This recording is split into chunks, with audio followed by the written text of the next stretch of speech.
time I have this all set up, probably open my. you'll probably be good. Should probably open up the timer. Probably. Welcome to the YouTube preamble. It's the part of the show where we test Where the settings. I'm assuming where the I stream. get my tripod working. I'm assuming Why does that my the. why does my nose have a red mark on it? I'm assuming that we're live. Are we live? I don't know. Stop yelling in my ear. I'm gonna have to turn you down now. Yeah, we're live. Gonna, I'm gonna have to control But the power of your voice and nobody make can it so see. that you are objectively quieter. Oh, because we're on scene Now let's 2. see if we can hear us. We can hear us, we just can't see us because we're apparently on scene 2 for some reason. Assuming that we're live. Give it a second. I hear you. Give it a second. Yep, okay. I hear us, but I don't see us. Give it a second. I'll give it several. There it is. There it is. Nailed it. That's My nose has a perfect. red mark on it, and it looks weird. Jordan, you're not doing it. You're not doing it. Oh yeah, we gotta do it, Jordan. Jordan, I need you to do for me now. Do for me, if you will, a turn and laugh. Let's do one from this angle. Let's do one looking at the camera but back. No, I need you to look directly into the camera and then back. There you go. There you go. Okay, perfect. Perfect. That's enough. That's enough. Too much. It's too much. That's for something for later. Let's start the show, Jordan. Let's start the show. Set up my timer. Let's get the stuff out. Get the burps out. Get everything out. In 3, 2, 1. This podcast is brought to you by the Arete Media Pantheon. Please head to aretemedia.org to see plenty of podcasts from our great friends. And if you would like to start your own podcast, they will provide you with all the tools and resources to do so there. So please head to aretemedia.org. That's ARETE media.org. On with the show, Jordan. On with the. Yeah, no one heard that. You peeked the shit out of that mic, but that's fine. Welcome to the Spook parentheses.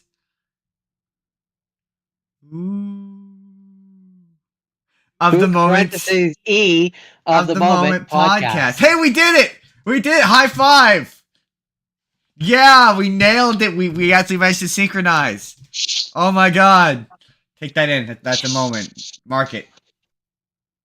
Mark it on today's show. On today's show. On today's violent show. On today's show. Spur of the Spook parenthesis E moment podcast. David Schwimmer is in Goosebumps, apparently. What is the name of the new Freaky Friday movie? He's the guy from Friends, right? Yes. There is the new Big Bang Theory spinoff. Henry Cavill is going to be in Voltron. McDonald's is doing a Friends Happy Meal. And, Jordan, I'm sad to report, today will be the final installment of our long-running bit that everyone loves, that everyone supports. What's going on with Velma? Today will be the final edition. There will no longer be anything going on with Velma. There will no longer be anything going on with Velma. We'll get there until her next horrible iteration, which will ruin the franchise. We'll get there. We'll get there. But let's start off with I love this play. He was busy, but we were maybe gonna have one of the Goosebumps crew guys come on. They are exceptionally busy this month, so I totally get it. Yeah, they're talking to a way more famous guy, the angry video game nerd. Yeah, they're talking to famous people, like the angry video game nerd. Justin, be jealous, yo. But apparently they announced the next season for that Goosebumps show.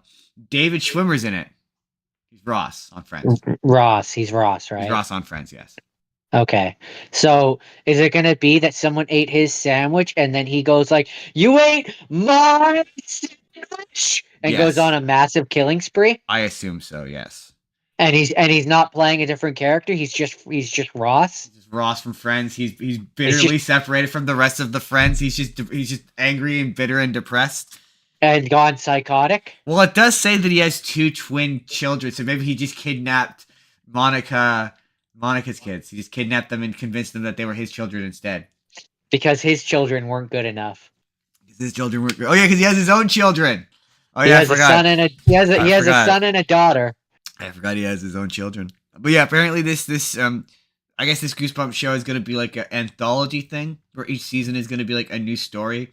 I guess kind of like a kid friendly version of American Horror Story. And this one, Okay. what it says what the plot is. It says that it is David Schwimmer as Anthony Brewer, a former botany professor who has immersed himself in science and mystery.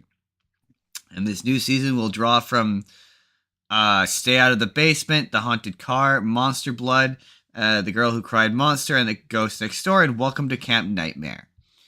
And neat. I was just like, David Schwimmer, odd.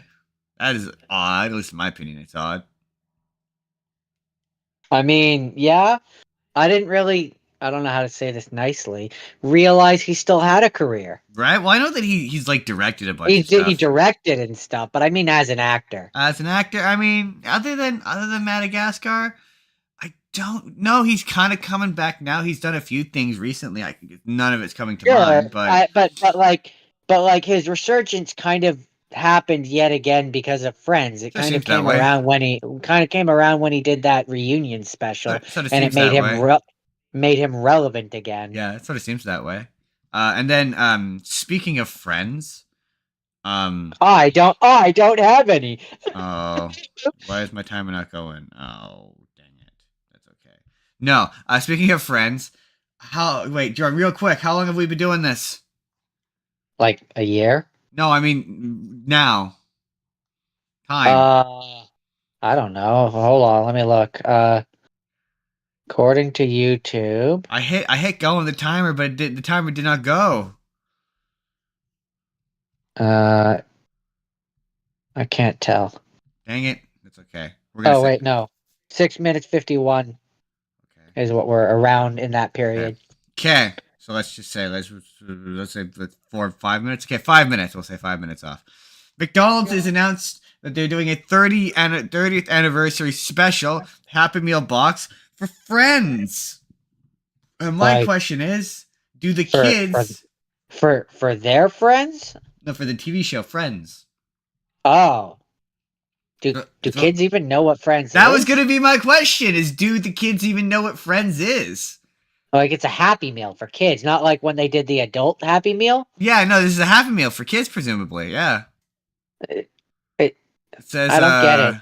I don't get it. That doesn't make any sense. It says, as a report to Deadline, the special edition combo would allow consumers to collect figurines of the show's central character. Instead of collecting toys from the... Yeah, blah, blah, blah, would contain figurines of all of the 6 friends. This kind of feels like a situation where they should have done another adult Happy Meal. Oh, no, see, but then when you read this... And put that in. Okay, but then when I read this, it says, but it comes with a selection of a Big Mac, Quarter Pounder... I mean, these are all American. So I'm guessing then that's the adult Happy Meal then, not a kid's Happy Meal. Okay, that makes more sense. Yeah, at that point that makes sense. But like, I'm just like, do the kids know who the friends are? No, I don't believe they would. I just don't. I don't think. I would be shocked. So Jordan, they finally announced that for that Green Lantern show that's happening, which is apparently going to be True Detective but with Green Lanterns. They're making a Green Lantern show? Yeah, it's called Lanterns. Remember when we were like... Did we talk about this on here? Yeah, we did. It was Josh Brolin was maybe going to be Hal Jordan. Huh. So the update to that story is that he turned it down. It didn't end up working out, and it's the story I've got pulled up is that he's in talks, but he's been officially confirmed. Oh, I cannot think of what you would know him from. Hold on. Kyle Chandler. Godzilla 2? The dad. Godzilla 2. The dad. The MonsterVerse ones. Millie Bobby Brown's dad. Hold on. Kyle Chandler. He is going to be Hal Jordan. He's a bit older than I would like, but I also, you know what? I'm cool with it because I like that actor. Kyle Chandler.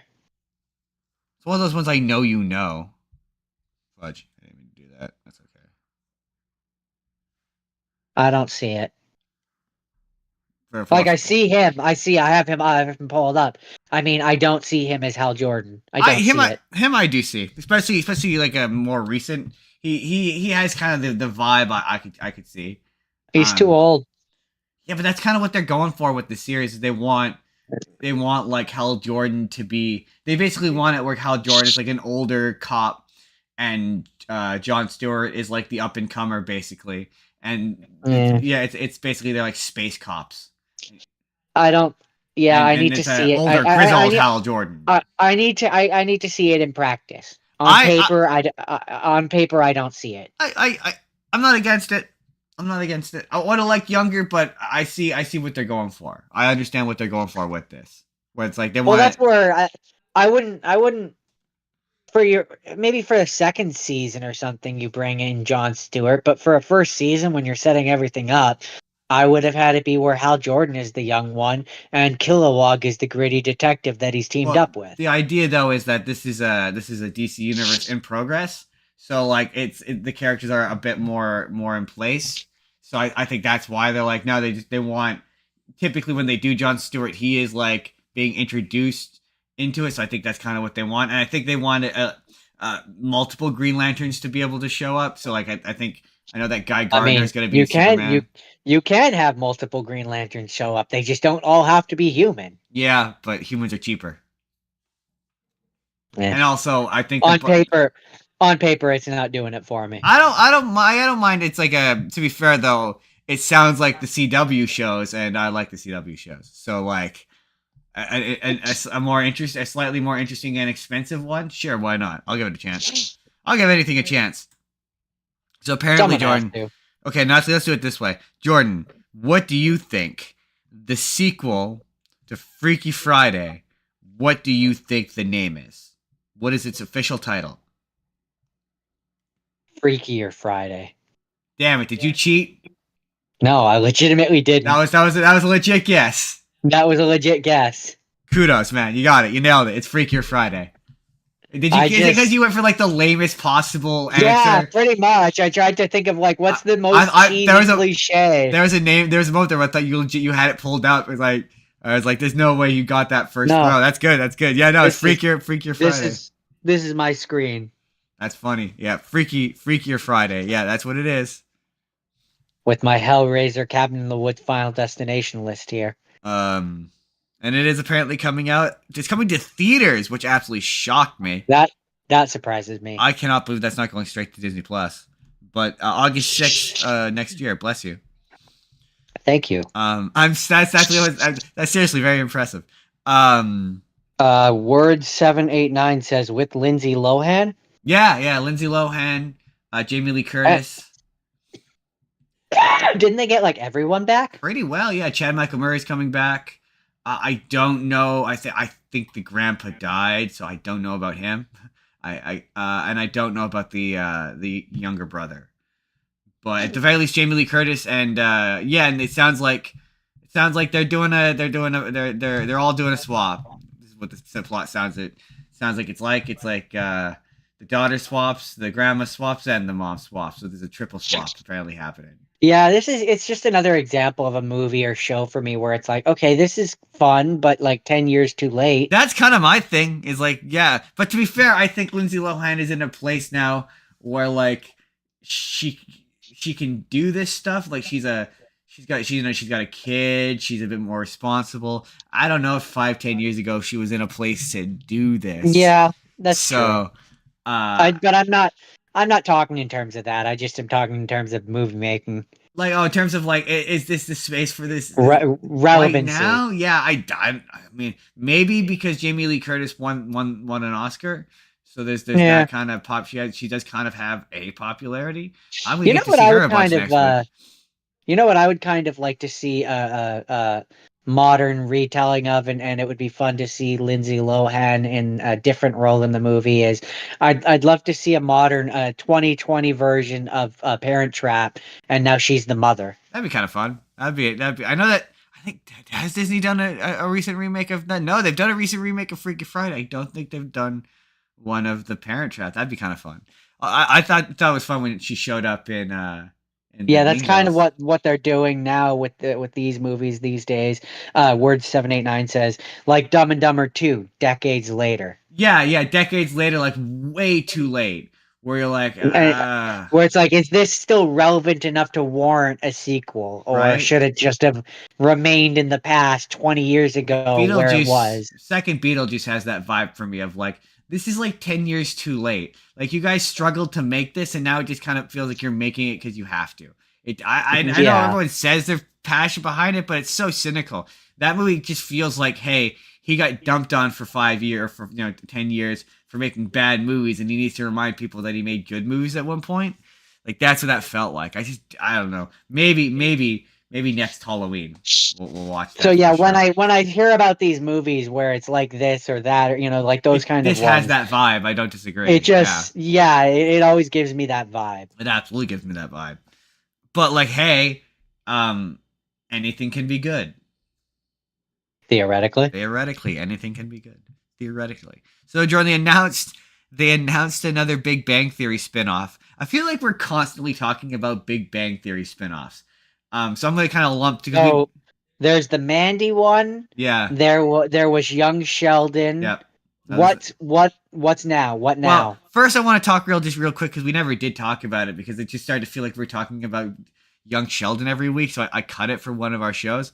But since we're talking about this anyway, I saw the trailer for that Mandy The whatever Emily spinoff. the Emily Osment show? Yeah, man, it looks awful. It looks real bad. It's like these characters don't belong in this. It looks like it's like a fantasy sequence in an episode of Young Sheldon. It doesn't look right. These characters don't fit this setting or this vibe or this style of sitcom. They weren't created for that. They weren't written for that. And it just feels weird. Have you not seen the trailer for it? Yeah, no, but just Oh, I'll have to from send it to you. concept, I gave Young Sheldon a chance and I ended up liking that one. But Yeah, to me, right from the get-go, that was weird. It was like, okay, so we're playing the game of how long can we ride off the coattails of the Big right? Bang Theory. And this is now like 30 separation, 30, 50 separations The from spin-off bacon of a kind of spin-off. situation. Yeah. Yeah, and it's like, so like what's next? Are we going to do one about Mandy's children that has nothing to do with the original cast and is like Oh, so you're gonna love this. tangentially? So they announced that they're doing a spin-off and it's going to involve the characters of Stuart, Stuart's girlfriend, and Stuart, the guy who wasn't a part of the main cast and just owned a comic book store, Stuart. yeah, that guy. The guy who's Why? the entire We might as well do a spin-off of the guy who talks like this, Yeah, well, who that's the has the thing. funny wit. That's my thing with Bert. Yeah, Bert from the and then the third guy's Bert from the university. But yeah, that's my thing. Is the whole joke with Stewart is that he's not the main character. Like, that's the whole Like, bit. Is tragic shit happens to him and nobody cares. That's the joke. So if you take him and you make him the main character, the joke doesn't work anymore. I mean, and to be fair, there's a lot of episodes in the later seasons where they're clearly trying to see if they can make that character stick into something, but they never work because he's a one joke character. And the minute like they give him yeah. a girlfriend and he started to develop agency, it no longer worked. He's supposed. I mean, he's a callback to characters like from The Simpsons, the comic book guy. He's the sad nerd who owns a Yeah. comic book. Like that's his joke. So when you then take that away, no, it doesn't Yeah. work. No, I'm like, no, I don't. Hey, but look, anything can be good. Anything can I be good. mean, I don't know that Any, anything can be good. anything can be good. Anything can be good, Jordan. Doesn't mean anything will be good. So, Jordan, um, For me, it's where do you draw the line? And I have this issue with Hollywood more and more of like, where do you draw the line and just blatantly say like that's not creative and we need to stop shit like this? Like where is that line when you have 3 generations of a thing from Big Bang Theory? Maybe you should just make a new show with I, new characters that aren't related to Big Bang Theory. when that Big Bang Theory, when these shows stop making money, is when that happens. That's I'm when. not talking from the corporation side of things. I'm talking from our side of things. When do we Oh, start like calling them out on their shit? that will I'm likely, calling I'm calling them out on their shit at this yeah, point. it will likely. I mean, the regular everyday people probably never. Do better. Um, so Jordan, I de- apparently, I decline. Do better. no, give me a better one. Give me the single camera sitcom where it's an older Sheldon. That's what I want. Yeah. Um, I mean, if you're gonna keep riding the coattails of Big Bang Theory, at least make it interesting. so Jordan, they announced the main Uh, lead. I'm not gonna bother you with it because you have no idea who it is, and I don't know him from anything. But they've also announced that Henry Cavill, Superman, will be in that live action Voltron movie, and like so, that makes that movie slightly more interesting to me. I'm not gonna lie to you. Haley Marcus just commented, don't talk down to Big Bang Theory. I love they're doing a spin-off. I hope they add the OG characters. I mean Justin, that one certainly has the chance of them to appear in it. I mean, Justin, Jordan. are you gonna take the defensive point here of this show is good and I'm gonna just bash it? Are you gonna be the defender here?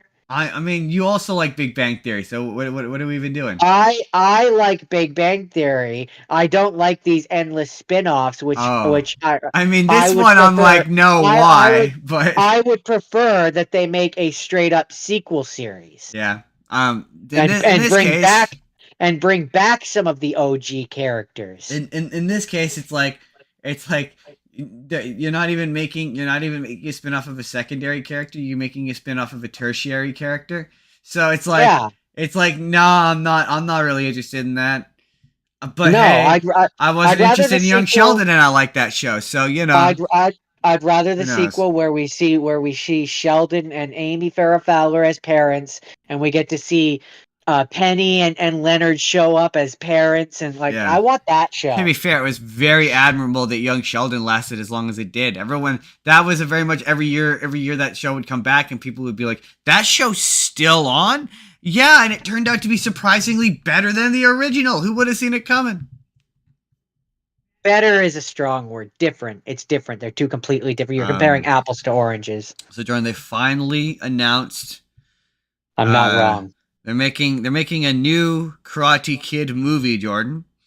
And it is going to star yeah, Didn't they make one before with uh with with Jaden Smith and Jackie they Chan? did, yes, and then they made a series called Cobra Kai, and they're making a new one, and it will star Ralph Macchio, the not Karate Kid, but Karate Kid in name only, and Jackie Chan, and it is set to come out May Oh yeah, I 30th. remember you mentioning about this one before. Yeah, it's set to come out May Where 30th, where we 2025.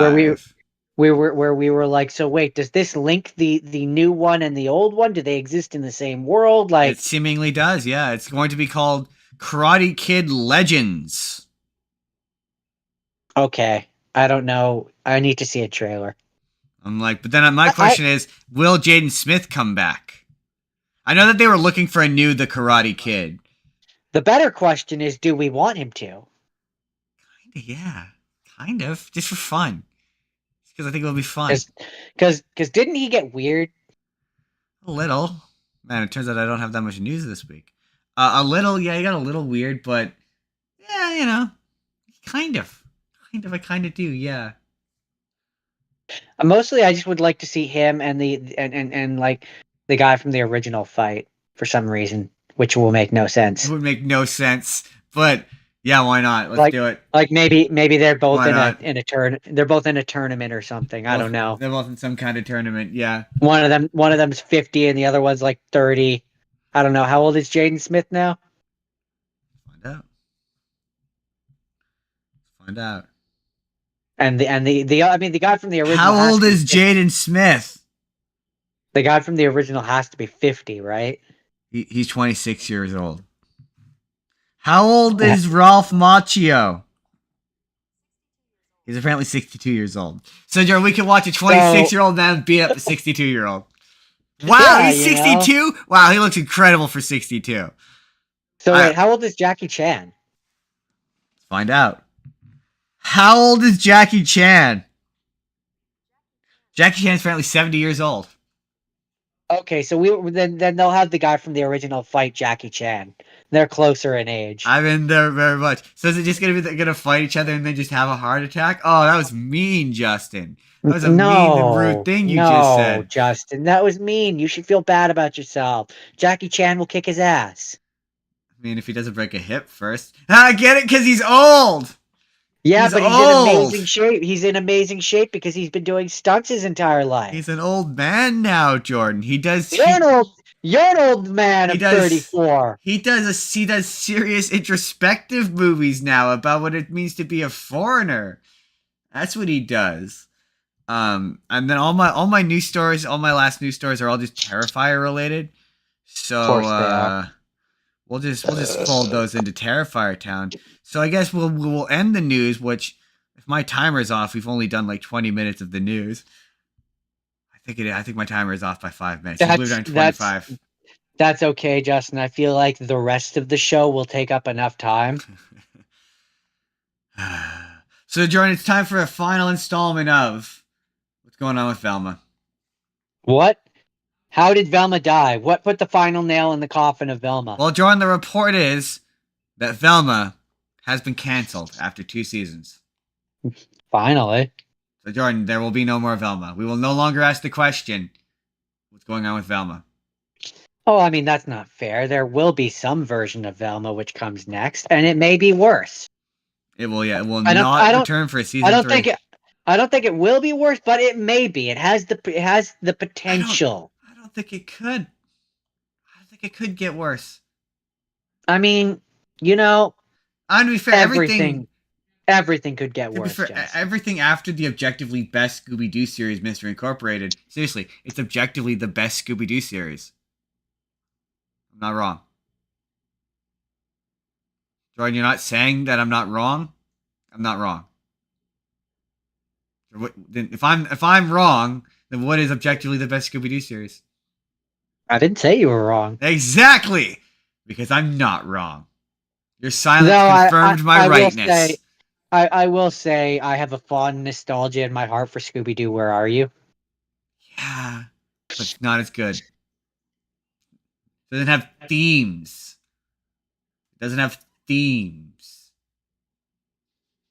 That's it for the news for now. We're going to come back. I've got Terrifier news. We talk about Terrifier. So, Jordan, you want to do the news theme now? Do the news theme now. I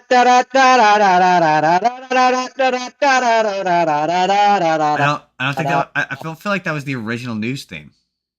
No, the original one was just. I'm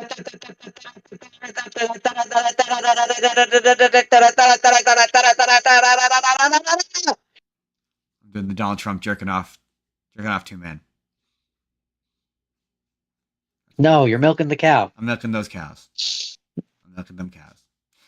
Today's episode, I forgot to put it in the description, but today's episode, because it's the spooky season, Jordan.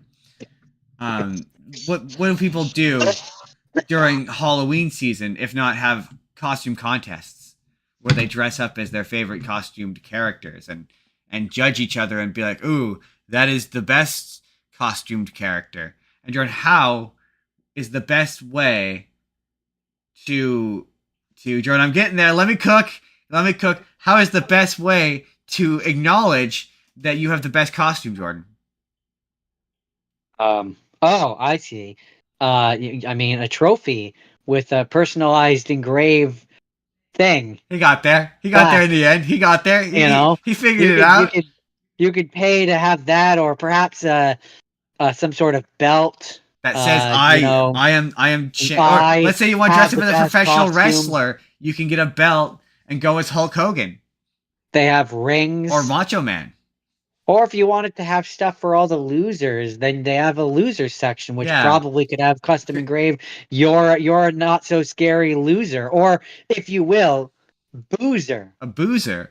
Or a booser. Booser. A booser. Not a boozer. That would be weird. You're a boozer. No, it's booser.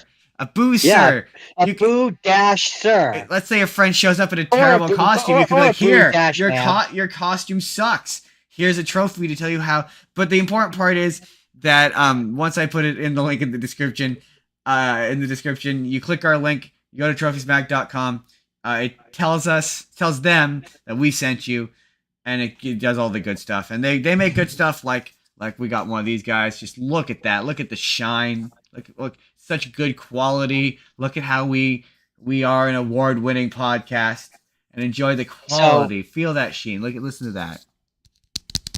just remember, Listen to that. step one, And buy engraved trophy. Step 2, question mark, question mark, question mark. Step 3, profit. It also comes with these handy hookings, so you can hang it on your wall and be reminded of how you are awesome. So that's trophysmack.com. Check them out. Thank you as always for sponsoring this episode. We are forever grateful. With that, Ooh. it's spooky Jordan, everybody. With that, it's time to talk about. Oh man, this is gonna be an episode. So I don't normally like to do trigger warnings. Trigger warnings. Trigger warning. Trigger Content, warning. Content warning. This week we're going to be talking about just some unbelievably unpleasant stuff. Just some gnarly, nasty, upsetting, violent stuff. I mean, and I feel like to a degree we're going to even have to censor ourselves here because YouTube might not like some of the nitty-ditty details. Yeah, we're not going to be able to get into all the details of all of these. But to start off with, I do want to say it's sort of funny that Jordan at the beginning of the week went, I'm thinking of doing the Purge movies. And I went, you can, but that's not really what I'm thinking. And he's like, but those are violent. And I went, you'll get what I mean by the end of the week. So now, and I said, I'm going to ask you about it on the podcast. So Jordan, do you now get what I meant at the beginning of the week when I was like, I still think they fit the theme, but they're not as bad. They would be on as far as Terrifiers are on the opposite side of the scale. They would be on the lower end of the scale, like 2. So they would be a 2. So just as I don't normally go through the stuff we're going to talk about, but if you are particularly put off by, so I'm going to be talking about the Cabin Fever movies, Hostel, and then we will be, of course, talking Thanksgiving, and we will be talking about the Terrifier movies 1, 2, and 3, and all of the shorts surrounding it. And Jordan, I have Hellraiser, Cabin in the Woods, Final Destination, a few different of the Saw movies, Tucker and Dale versus Evil, and then there's Terrifier. Yeah, so we will attempt to not be specific, but we will also not censor ourselves. So, yeah, that's going to happen. So let's start off with some rapid fire. Jordan, but you go first. Well, the first one that I watched was Final Destination, which, of the ones that I was subjected to this week, was on the tamer side of things. I almost wish I could pull up a tier ranking. So I think after each one of these, we're at the end of this we will rate these of from most gnarly to least gnarly, or least disgusting or most disgusting, whatever metric you choose to use in that vein. So here's the question then: Are we? Because if you have any of the Terrifier movies on this list, you know they're gonna win. Not for me. Okay, fair enough. They are for me. They immediately. I without talking about any of this stuff, I can tell you which 3, 2, and then 1. Terrifier 3, then 2, and then 1. In that descending order. No, sorry. Terrifier. Actually, I would say probably Terrifier 1, 3, 2. Interesting. Really, we'll get there. That's interesting. In terms of graphic grossness, do you not remember the scene that's in Terrifier 1? Yeah. This very specific one that you know? Yeah. I still think oh. That's weird. My phone just went to there we go. Went to a weird screen. Of the scenes, that one very much still I think is the worst, the most gnarly of all of them. Anyway, we're jumping the gun. We're jumping Final Destination, by comparison, is a baby's movie.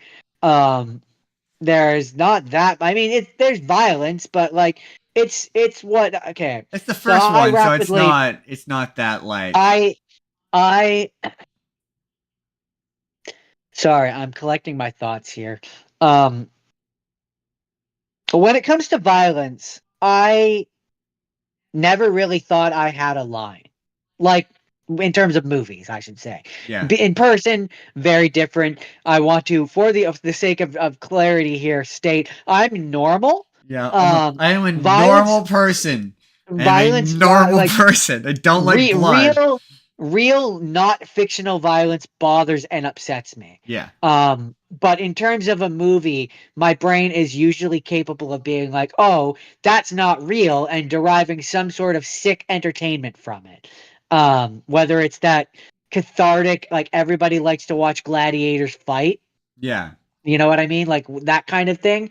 But I sort of discovered throughout watching these movies this week that for me, it hits a point where, and this is gonna sound weird, but stay with me on this. When it hits a point of too much violence, it's boring. Yeah. Like Yeah. there's nothing to it. It doesn't hold any substance And to be for me. It doesn't do fair, it. It to doesn't do it for me. to get this back to Final Destination, there's no story in that movie. It's just kind of an exhibition of watching people Well, get slowly ticked that off a list. not real that kind of, but that's where I don't really. No, I don't agree. I would say that that's more true of the Terrifier movies. With these, he's fighting death. He's very much fighting a thing, a force, an idea. He's fighting death. He's trying to countermand death's plans and screw them up, basically, Yeah, at a but certain yeah, point. but I mean, to be fair, So, they kind of become this more later on in the later movies. But they kind of just become like a it's about doing the big set piece scene where it's about watching sure, a guy get his head sliced off. sure, and that's probably true for the later ones. I'm talking exclusively the The first one first one because still that's what I kind of is watched. because people get like the one chick gets exploded by a bus.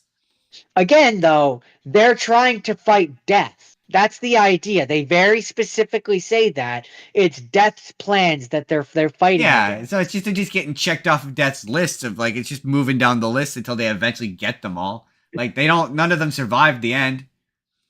I mean, two of them survived the end. But doesn't it do the big thing at the end like all horror movies do, where you think they survive but then they get killed anyway? It does the thing at the end where basically there's the three of them that had survived because the death like moved past them on the list. They're in Paris. They flew there to Paris, and they're like, "Oh, how come we're still alive or whatever?" And Death tries to kill the main guy and screws up, and it ends up killing the like one of the other guys. But the main guy and the girl are both still alive at the end. Oh, fair enough. I haven't seen. It's been so long since I've seen it, and I don't remember the second one. I know I've seen I it, but I I don't remember it. I would have liked to watch the second one, but on our streaming service, that was in French. It's in fucking French. Goddamn bilingual country. Ugh. But so one something I kind of learned over the course of this week is at a certain point these movies all kind of start to feel the same. And so of the ones I watched, this is probably one of the ones that I liked the most. It's the ones that's the. Oh, actually, you know what? You know what the ranking we'll do how most unpleasant to least unpleasant. I guess how unpleasant was this? Was it very Yeah. unpleasant? This was I mean, pleasant is a weird word, but Not unpleasant. I'll take. it wasn't unpleasant. It wasn't like it didn't make me. There was no points where I had to go like oh stop it. Yeah, fair enough. Fair enough. Okay, is that it? Is that it for Final Destination? That's it for Final Destination. So my first rapid fire is a movie called Cabin Fever, starring the guy from Boy Meets World, Sean from Boy Meets World, and Rider Strong. it's. I watched a lot That's of weird. Eli Roth movies this week, and it turns out that man is fucking disgusting. Like he's so disgusting. Like so, this one is basically like they go to this cabin in the woods, and somehow it's never really explained how this dog gets infected by this virus, this flesh-eating virus that spreads to humans, and then all the humans sort of start to like decay, and like their skin falls off, and they become all like mutilated, and That then sounds disgusting. they for whatever this came out in 2003, but for some reason takes place before cell phones. So like there's so many scenes of them like going to other people's houses and being like, "Can we borrow your phone to phone for help?" and them being like, "No." And so then the this is weird scene. The thing I discovered about Eli Roth movies is his movies are supposed to be scary and upsetting, but there's weird scenes that kill tension. So like there's a character where he's a young boy, and so Ryder Strong like sits next to this boy, and the boy bites him. And he's So, like, "Ow, what sorry, the fuck?" quite just because I'm curious, how at what point during Boy Meets World is this for Ryder Strong? How old is Ryder Strong? Do you Uh, think in this movie this? came out 2003. I couldn't be bothered to look up when this was actually going to be a test for you. What year did Boy Meets World end? Okay, I think that's after Boy Meets World. I'm almost entirely positive it is because he does a lot of sex in this movie. He has a big old sex. Because I think Boy Meets World ended in 2001. That's what I felt like. I felt like it had to be 2001, and I didn't want to Google it because I couldn't be bothered. He does a big old sex. So if he's still doing, I doubt he's still doing Disney at that point. He also I kills a mean, lot of people in this it movie. might. It ended. Boy Meets World ended May 2000. Oh, okay. So yeah, it's 3 years after Boy Meets World. He kills a lot of people in this movie. But yeah, so then it turns out that the town discovers that they're all infected, and they all roll in and like kill them all and burn their bodies. And it's like this feels like a highly unethical way to deal with the contagion. And it just kind of is So it implied that these so townspeople have dealt with this before. It's a very strange so movie. so it's basically a culling of Stratholme, if you will. It sort of seems that way, yeah, and it's sort of implied that this is a virus that keeps like getting around, and there's more than one of these and a remake, so maybe the remake explains it better, but they never really explain what this disease is, where it comes from. All it is just really an exhibition to watch people like slowly disintegrate, and it is really gross. But it's not the most unpleasant one of his movies.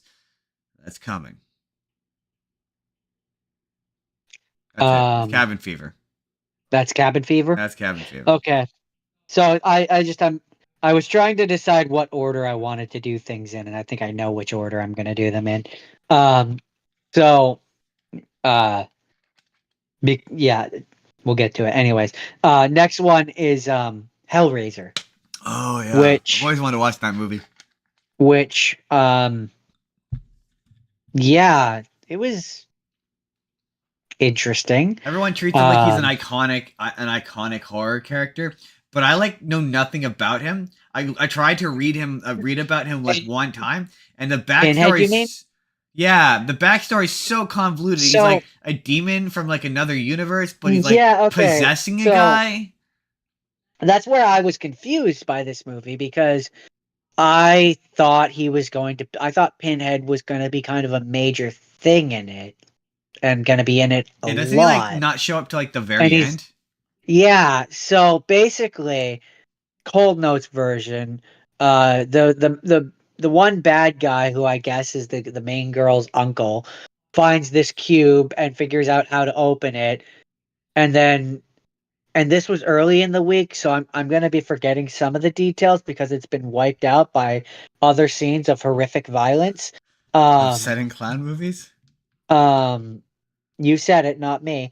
Um, but basically he opens the box and then yeah, the Pinhead demons and all the other ones from that universe.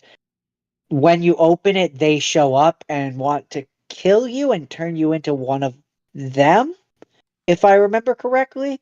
And so the girl, the niece at one point opens it and they show up and they're like, "You have to come with us now," and start to try to kill her. And she's like, my uncle, I know this other one who he escaped you guys. He's actually still alive." And he tricks she tricks the uncle into finding the like running into them essentially, and they take him and stop him and kill him.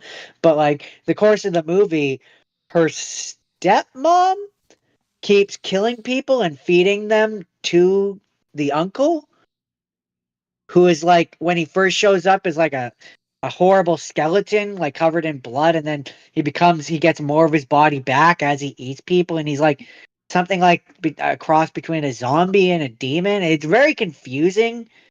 um So what does this Again, have to do maybe with Pinhead? he's one of the creatures that shows up when you open the box. So, but Pinhead isn't like the main guy. No, no, he's not. But The uncle is the main thing that keeps killing people. but but then why is Pinhead like the character? Like he's the poster. He's on the poster. That's why I was very confused. That is so confusing. I'm very confused. Justin's So confused. basically, yeah, him and the other weird demon things show up when you open the box, and then they try to kill you. But like, he's not the main thing in this movie. Maybe he was in the later movies. To be fair, I didn't watch like any of the other ones, but maybe it becomes more of the point. But like in that first one, it doesn't really seem to be the point. But Just to be confused, yo. on a scale of unpleasant to not unpleasant, because I don't think we can say any of these are pleasant. No, Um, not pleasant. it has a few. Considering it was like I don't remember when it was made. I think it was the '80s sometime. Considering it was made then, there are definitely some scenes which are like, yeah, that's gross. Yeah. Like for the time in particular, like that's gross. Like there's the scenes where you see the guy, like the uncle character without any of his skin on, and it's like you could, yeah, that's gross. It's nasty. It's gross. It's unpleasant. So like Be real gross, considering considering the time when it came out, I imagine that this was especially gross at the time. Like this was the Terrifier, right? the Terrifier of its age. Yeah, that's the thing, and we're gonna get to that when we get to some slasher guys next week. But like, yeah, when you watch these movies, you gotta kind of put them in like in the 1970s or in 1980s. Yeah, that was disgusting, and it makes them hold up. Like we wanted to talk about The Fly. But The Fly, that movie is still fucking disgusting. Right. Hellraiser was 1987. Yeah. So you're like, yeah, it makes these movies stand out. For the time, it's like, yeah, that's pretty impressive. That's pretty upsetting. It's generally pretty upsetting. That they were allowed to get away with what they did. Right? So yeah, that's Hellraiser. Hellraiser. That's so fascinating. That Pinhead's not really in it. Not really. Yeah. He's in like, from what I remember, again, I watched it near the beginning of the week, but he's in like 2 scenes, maybe 3. Interesting. That's so interesting. My next ones I'm doing 2 at once. I watched the first. It feels first. like a character that shows up like more later in the franchise. Probably if I had to guess, yeah. My movies is my first 2. First 2 Hostel movies. I didn't watch the third one. I couldn't be bothered because only the first 2 are directed by Eli Roth. So the second one's like a direct to DVD spinoff. But okay, Terrifier. The Terrifier movies are my line because they're just this like the thing. We'll talk about when we get to the Saw movies. Is those movies got accused of being torture porn, and the first one in particular, we talked about Dead Silence last week. Dead Silence exists because everyone accused the first Saw movie of being torture porn. And that movie, we're going to talk about it, is not torture porn.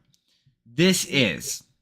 Like, and it's the reason why I not to jump ahead, but with the Terrifier movies, why I'm like, I don't necessarily think they're necessarily torture porn. I definitely could see the argument, and I will not dismiss that out of hand. But to me, at the very least, some of the victims get to run away. Like this is like for the first. Okay, we'll do the first one first. So, first Hostel is about 3 guys, 2 Americans, and 1 guy from like Iceland, and they're backpacking across Europe, and they are like the horniest guys alive. All they want to do is be fucking. That's all they be wanting to do. And, we've all been there. We've all been there. And so they get kicked out of their hostel for breaking curfew, and they run into this guy who's like, "Oh, there's this hostel in Slovakia. You should go check it out. The women they want you. The women want you." So they go to the Slovakia and they run into this like business guy on the train who's like real creepy. He like making a move on them, whatever.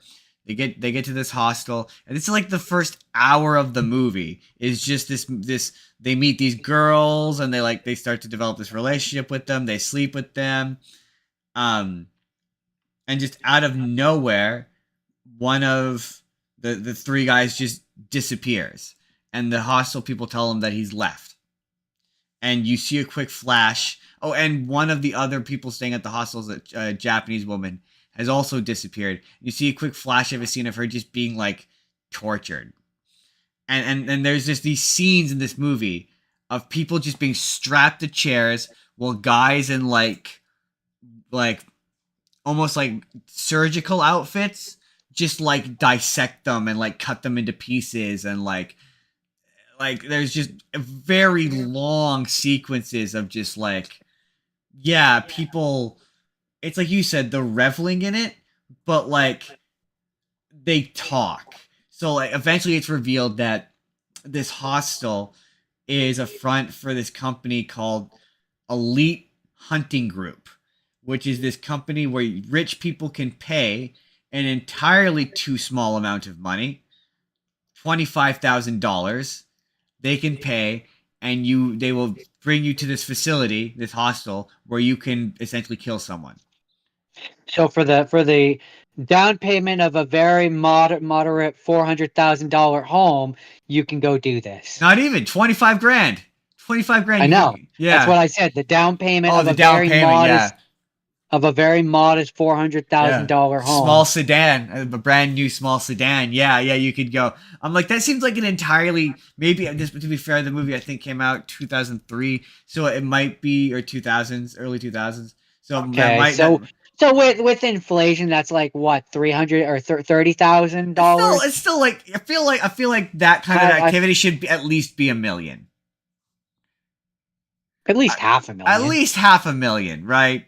But a million, it feels like it should be a million. It just feels like it's not enough money to do the things that they do to people. But so then I mean, plus you gotta, if you're gonna really break down the value of what a human life is, like a rich person, you capturing a rich person to hunt down should cost more than like getting, this is sick, but getting a homeless person off the street and just making them disappear. That's like a $30,000 to $40,000 Jordan, these thing, movies these like, movies do this to you know, but the thing is they're the whole appeal to them is they're shitty American tourists. That's who you get to murder.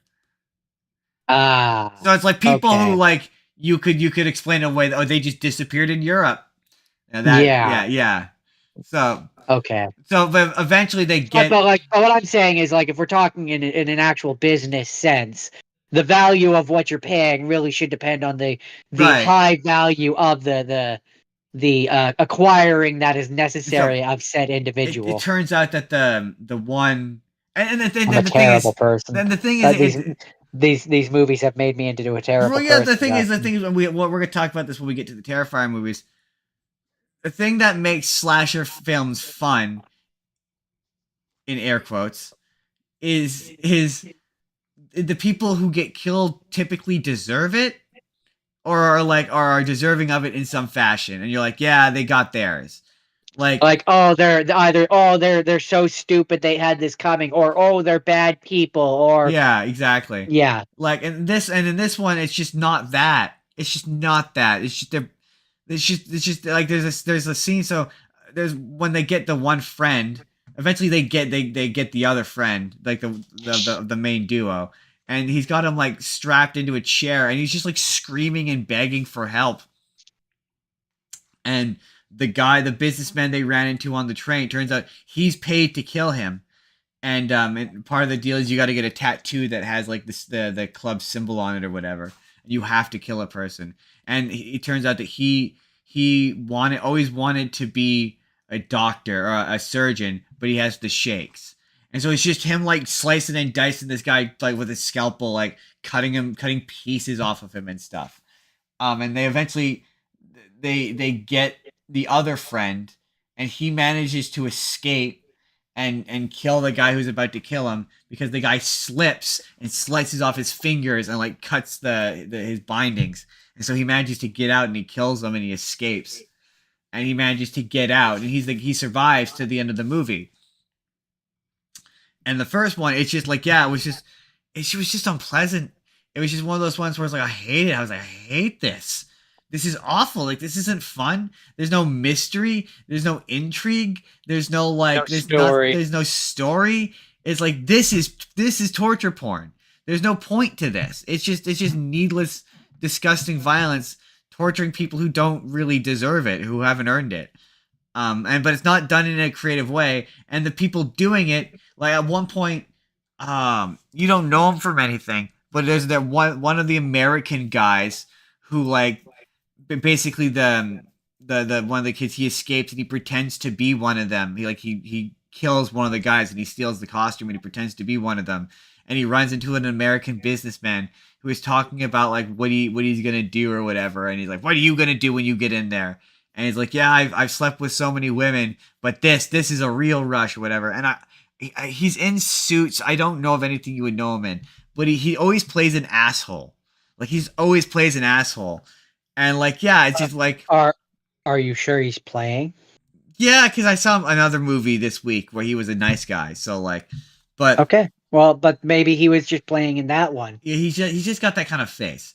But yeah, it's just one of those things where it's like, yeah, this is the one where like this is torture porn.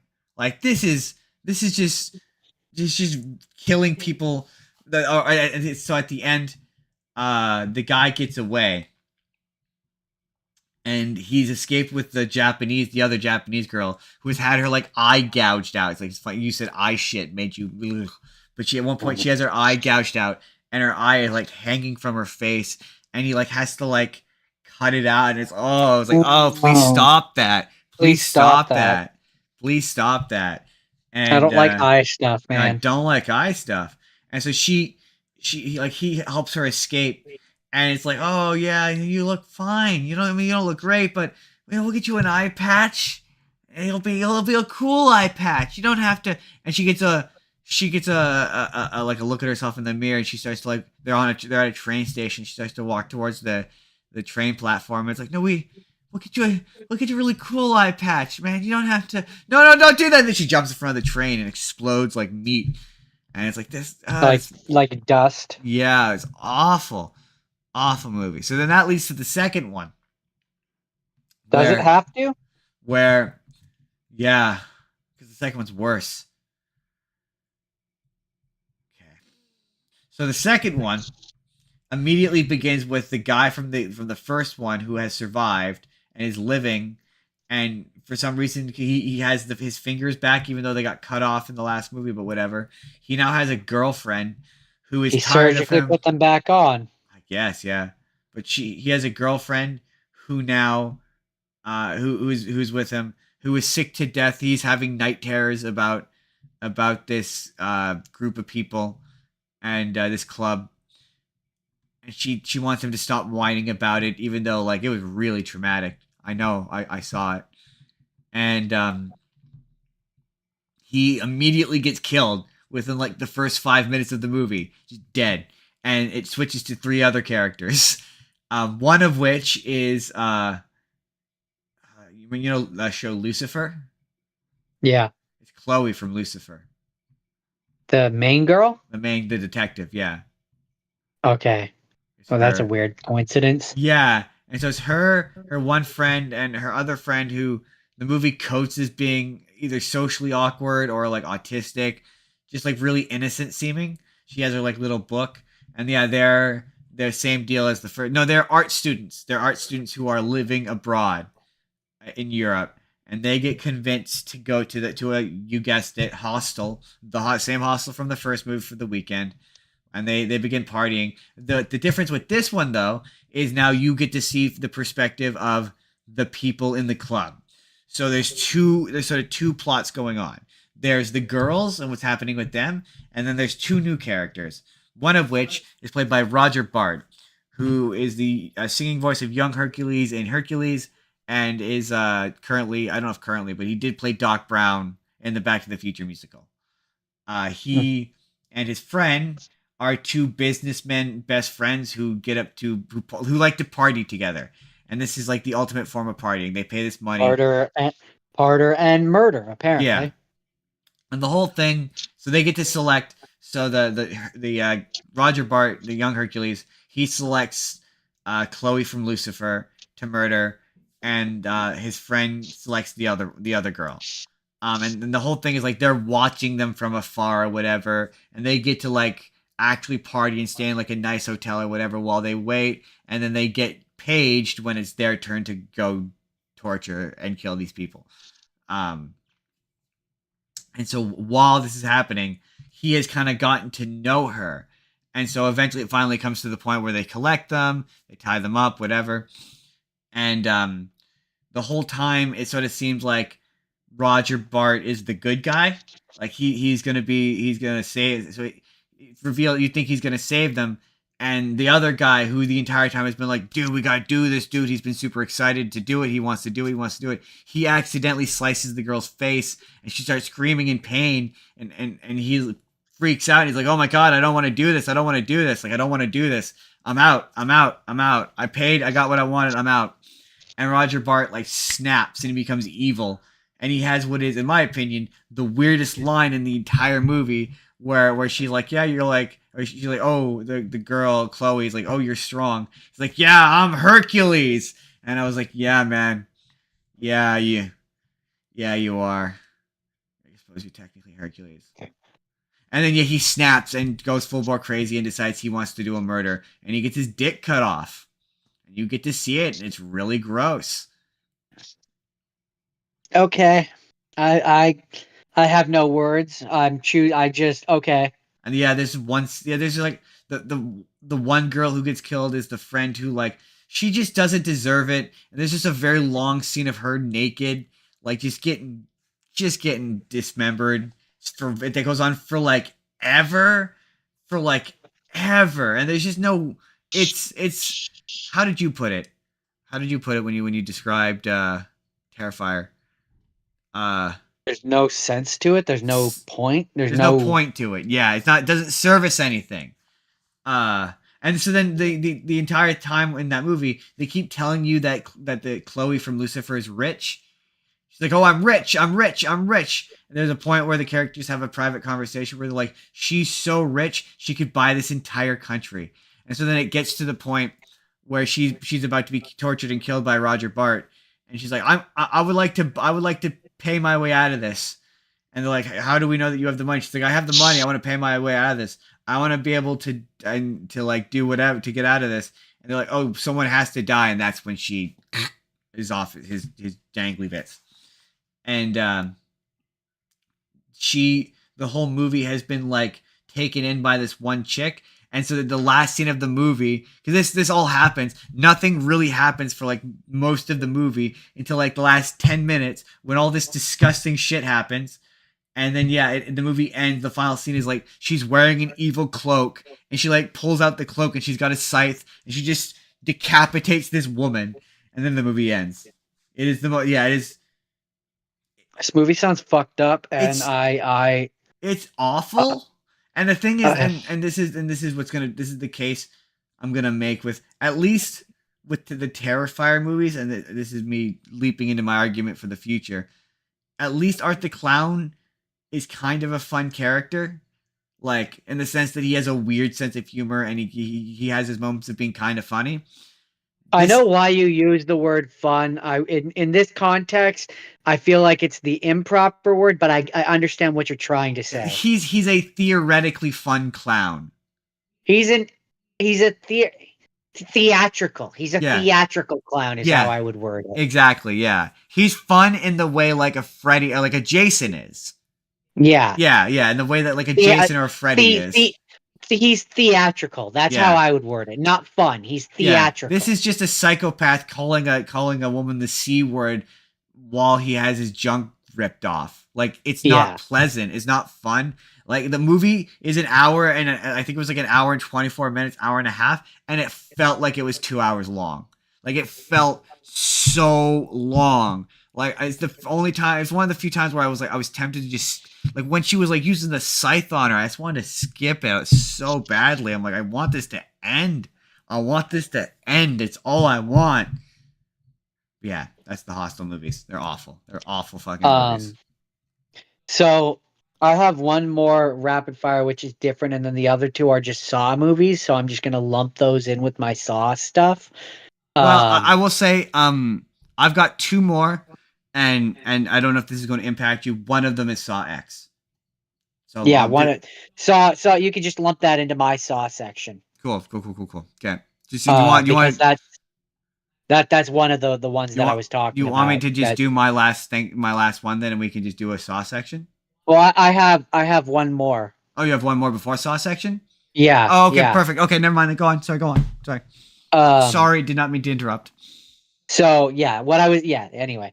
So my last one is a palate cleanser because much like how I currently feel, when I was midweek, I was like, I need something that's fun, like Yeah, that fits the fair theme, enough. but it's fun and I can just like kind of clean my palate a little bit. So I watched A Cabin in the Woods, I love how which that's a is palate cleanser. That's hilarious. well, I mean, it is. It's a parody of all these movies that we're But it's watching. still It upsetting is and violent. it's still upsetting and violent, but like it's a parody of it all. So it's like to a certain degree, it's poking fun at it all.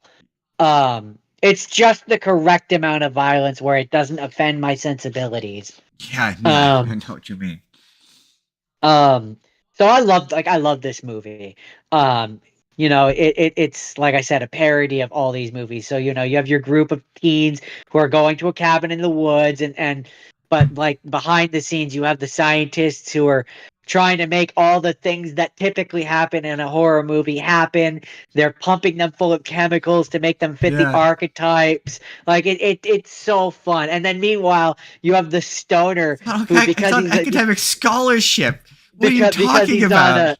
a because he's a stoner and the weed is making it so the chemicals aren't affect. So he's like he keeps hearing the voices and he's like, "Who's talking? Like, what Right? the fuck is going on?" Right? Like he's like Chris Hemsworth's character starts acting more and more like a jock, and he's like, he's on academic scholarship. Like, what the fuck is going on And here? that's a funny Um, there's a funny hint at that at the beginning. Yeah, when he's saying all this nerd shit. And yeah, you don't really clue into that because it's so effective. Yeah, this movie is one of those right? ones where like, well, I mean, I know why there hasn't been more of them, but there really should have been like at least one more, maybe two. Like I'd watch a I mean, prequel that the explains thing how this is, whole ritual works. the thing is that yeah, you could have had a prequel that took place like last year or any number of years before. Like this is the last one because they screw it all up. Yeah, But that kind of implies that there was a bunch of other ones that they did exactly. where it worked. So like you could just have different stories which take place in this world at different points, and you get to see different groups of teenagers or different groups of people, whatever, and like you get to have more references to horror movies because there's so many references in this which are fun. Yeah, I know. Like I'm just like I want to see more. I want to see more on both ends. I want to see more of the rituals, but I also want to see like an entire like movie where it's just the inner workings of that office and how that works. Like right, I'd like there's watch like just an hour and a half comedy about how well that office works. no see here's my pitch. Movies we watch the rituals. um if you want the inner work, I want Yeah, a show which is the inner workings of that, and like each episode is like showing a different department in that area, and it's like an office style show. I would totally watch the shit out of that. I'm I just would saying. so watch that would be so I would funny. watch the absolute shit out of that. But no, yeah, there's a lot of references in this one. Like and this is why I chose to do this one after Hellraiser, is because yeah, there's a reference to Hellraiser in it, or at Absolutely least is. Yeah. what is probably supposed to be one where, except instead of it being pin face, he's got the saw blade face. Yeah. But it definitely feels like it's supposed to be a Oh, for reference to sure. There's no way to it's not. Pinhead. I mean, I think the Um, Buckners are Texas Chainsaw Massacre. For I sure. think so. I think, and the Japanese kids, That's they're the dealing grudge. they're dealing with a chick. I think she's supposed to be the the girl from The Ring Either that or The Grudge. I want to or say. The Grudge. Yeah. Um, but no, I thoroughly enjoy this movie, and yeah, it very much was a palate cleanser. That one was. I mean, just in when it was out, being able to be like, okay, you have to see this movie if you like And I horror can't tell you movies. why. I can't tell you why. The second half is really, really good. You're gonna love it. If you just like utter bloody carnage, then it is an absolute I blast. mean, It is a when they bloody, bloody released movie. when they release all the monsters and stuff, and there's the unicorn which stabs the guy, and I'm like, oh my So god, good. it's or the guy, the final guy is about to die, the guy that bet on mermaids, and the mermaid shows up and Yeah. kills him. Ah, I wanted to see one where it was the Oh mermaid. man. Oh, it was so good. Yeah, and Oh, I saw so good. that was fun because my I had a friend, two friends where I was like one group of friends where I was like, you guys gotta watch this. And afterwards, like, and then my our other friend was there with me. He was like, yeah, he's right. You got it. You can't tell you why. And then yeah, every time you'd be like passing along to your friends like, I gotta see this movie. It's You have to wild. watch this, and I can't tell you You can't tell why. you why because it'll ruin it. You have to know You nothing. have to go in blind. Absolutely. Um, but no, yeah, I thoroughly It's a enjoyed this shame movie. Joss Whedon produced it. I've watched it like I think 3 times now, maybe four. I've seen it at least 4 or 5 times. It's such a good movie. Um, and I enjoy it every time. It's one of I think it I think I would say it's probably one of my favorite horror movies. It's definitely one of my favorite horror movies. But that's Oh, Cabin in the yeah, that was the Woods. point. Just to double back. Ladies and gentlemen, prepare yourselves because that's, other than maybe one more of mine, probably the most lighthearted movie that we're going to And talk that's about where the today. fun ends. The one thing I forgot to mention about Hostel, and it's going to be a point I make about one of the Terrifier movies, is I find Hostel to be maybe the scariest movie, one of the scariest movies. Like okay, I'm gonna put it to you this way: I don't believe in ghosts, really, theoretically, so or demons or any of that stuff. So I don't find those movies scary. They're just a narrative device to me. But the Yeah. idea of going to Europe or traveling anywhere and trusting someone too much, it's very much a real anxiety of mine of having someone Oh be like, yeah, yeah. you should go check out this place, and then there's a guy waiting there with a knife or a gun waiting to mug me. It's very Movie, much like movies like that, or or like Taken. Human Centipede or Taken, very much have dissuaded me from ever staying in like a youth hostel. Yeah, movies like this have very much dissuaded me from ever wanting to stay in a hostel. Yeah, no, I Yeah, want to stay no. in a nice, safe hotel, and I will never. In the And in the nice part of town. yeah, and it's like, oh yeah, don't take rides from people. Don't if people offer you anything, don't take it from them. Like movies like this are the reason why I have those anxieties. So yeah, it It's very much they're movie. real Yeah, to me. They feel real, like a real thing that can happen. I mean, no, obviously there's not necessarily going to be maybe not a secret society of murderers, but still, the there could concept of be. it there could be. It's not an impossibility. There are Um, stranger things in this world. that is But true. no, movies like that are kind of why I'm like, it's a perfectly legal company which is well known, reputable, and like trustworthy. But it's why I'm leery of like Uber and just getting into random people that I don't know's I cars. feel like that's a good instinct.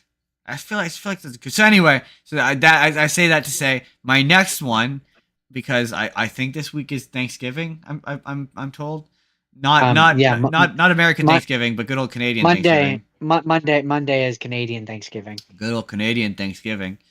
I watched Thanksgiving, which honestly also done by Eli Roth, but if it's not disgusting. I mean, it is. It's really gory. It's really bloody. If you like your slasher movies that have not maybe quite as gory or bloody as the Terrifier movies, but still pretty bloody. There's some interesting kills.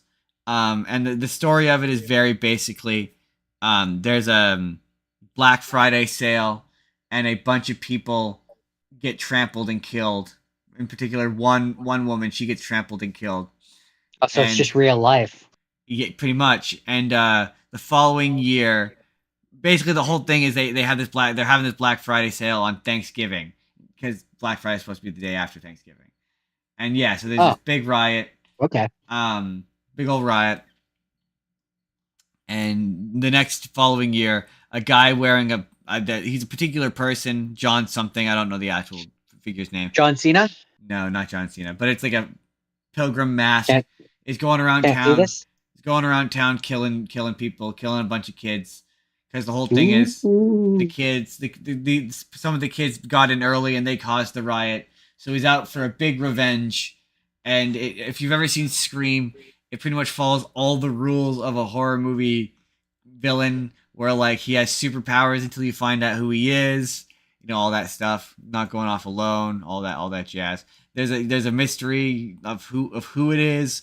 When you find out who it is, it's does kind of a decent reveal. But if you're paying attention, you can figure it out. I'm not going to give it away because it's honestly a pretty decent movie. If you're looking for a decent hack and slash slasher movie that's got a bit more edge to it than something from the '60s, but it maybe isn't a Terrifier. It's not a bad time, and it's not disgusting and reprehensible, and there isn't any sexual assault in it. Let's split the party. Pretty much, yeah, pretty much. That's one of my favorite parts in Cabin in the Woods is when they're inside the cabin or whatever, and Chris Hemsworth character is like, no, this is wrong. We we should split up, and and the stoner is like, wait, what? Really? She Like, said, oh, that's a terrible idea. terrible idea. That's kind of my favorite part of that movie is like them going through all the tropes of a horror movie and the stoner just being like, "Wait, what? No, the fuck are you talking about?" So Jordan, are we gonna do the Uh, saw? We're doing the big time saw time now. yeah. So the way that I figured, because my two of my well, I'm doing them together as one have seen, but I was gonna do Saw 1 and 2 as a have seen, and then the other two are Saw 3 and X are rapid fires. So I don't know how you want to do this. Let's just do them in order. Okay. So we'll do the saws and then we'll do my other have seen. Yeah, we'll Or just. no, we'll do the saws and then we'll do your one of your have scenes and then we'll do my other have seen. Well, I might have. It's just Terrifier, so we'll just do the Saw movies in order of the ones you'd Okay. watched. Yeah. Okay. Start with Okay. Saw 1. So ladies and gentlemen, today's going to be a bit different than normal. Saw 1.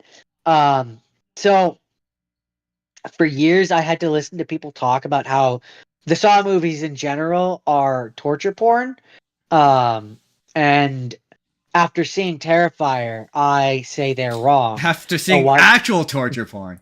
Go watch Terrifier and you'll know what torture porn Or is. Hostel. Or Hostel.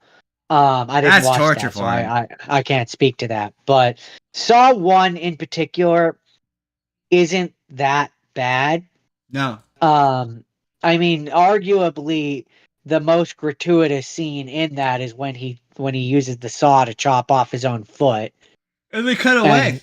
They cut away. They don't really. It's not really like it's. That's actually kind of what. It's more implied. Not to leap ahead, but that's kind of what makes Saw X kind of not funny, but the bit where he Different. has the chick saw off the leg. It's like, oh yeah, back in Saw 1, we were afraid to show that. But now it's like, yeah, no, it's not. I mean, to be fair, that really has to do with budget. They don't have the money to be disgusting, so they have to get creative and hide it behind camera angles. But I just that first one's really tame. I also just think Saw 1, what makes it like part of what makes it so good is the slow buildup. Yeah. So it's like they don't just jump into him cutting his foot off. Whereas like in some of the later Saw movies, because they've done the buildup of who Jigsaw is, Pretty much they kind of just can jump. They just jump straight into the violence. This is kind of more of a slow buildup of like a mystery, a story of like what's going on, how did they get here, how did they get out, and the big twist kind that of why I Jigsaw was the enjoy it guy in more. the middle blew my mind the first time I saw it. It was like, Oh, holy absolutely. Shit. Like you had no reason to suspect that was him. And that's a fun one because like if you watch it back a second, when you watch it back a second time, you notice he's just like in the background of all those moments earlier in the movie that he was so inconspicuous. You had no reason to like to suspect him of anything. Yeah, exactly. The actors in it do a pretty good job. Some of Adam's acting is a little bit. Lee Winnell and his trying to have an American accent, and I just more meant like he has like 5 kind of like respawn, like Yeah, kind of, like it's not. there's It's some. very over the top. There'd be some goofy acting in that first movie. I will give you that. Um, but yeah, I mean, there's not too much to say about this one. It's pretty by the numbers, It's got a low and budget. It's got a real low budget. The um, original Saw short is the Amanda trap. Trap yeah. that Amanda's in. It's that, but it's Adam instead. Oh, interesting. I didn't know that. Because he's the Um, Adam is the guy who created Saw. that I knew. I just Yeah. didn't know that he was in the original short. Lee Interesting. Winnell. Um, Lee Wennell, Yeah, Lee Winnell. L. Yeah, So Lee Winnell. what was your scale that you wanted to know? Oh yeah, we kind Gross of out? is it gross? No. No, it's not even the grossest Saw movie. I mean, that's I, pretty solidly Saw X, but I kind of I don't bifurcate think that I into don't its own category. I don't think you did. I don't think you answered that for your movies. Oh yeah, they're fucking disgusting. And did I do it for Cabin in the Woods? I think we kind of No. alluded to that it was kind of gross, bloody, Kind of certainly. gross, but not in the same way. Not in the same way. No, I wouldn't say it's disgusting. It's cartoony. Yeah, It's cartoony exactly. violence, I would say. So yeah, that's Saw 1. I saw one. Saw two. Saw 2. Saw 2 is kind of where we go. They had the budget a little bit more this A time, little so bit. they ramp things up a bit A more. little bit. Well, actually, Um, fun fact about Saw 2. Saw 2 was originally a different script called Hell House that they just slapped Saw shit on top of it. Which once I say that will explain a makes lot. a lot of sense. Yeah, yeah, Yeah. exactly. Yeah, yeah. It had nothing to do with Saw, and they just slapped the Saw shit, which is to that movie's detriment, obviously. Yeah.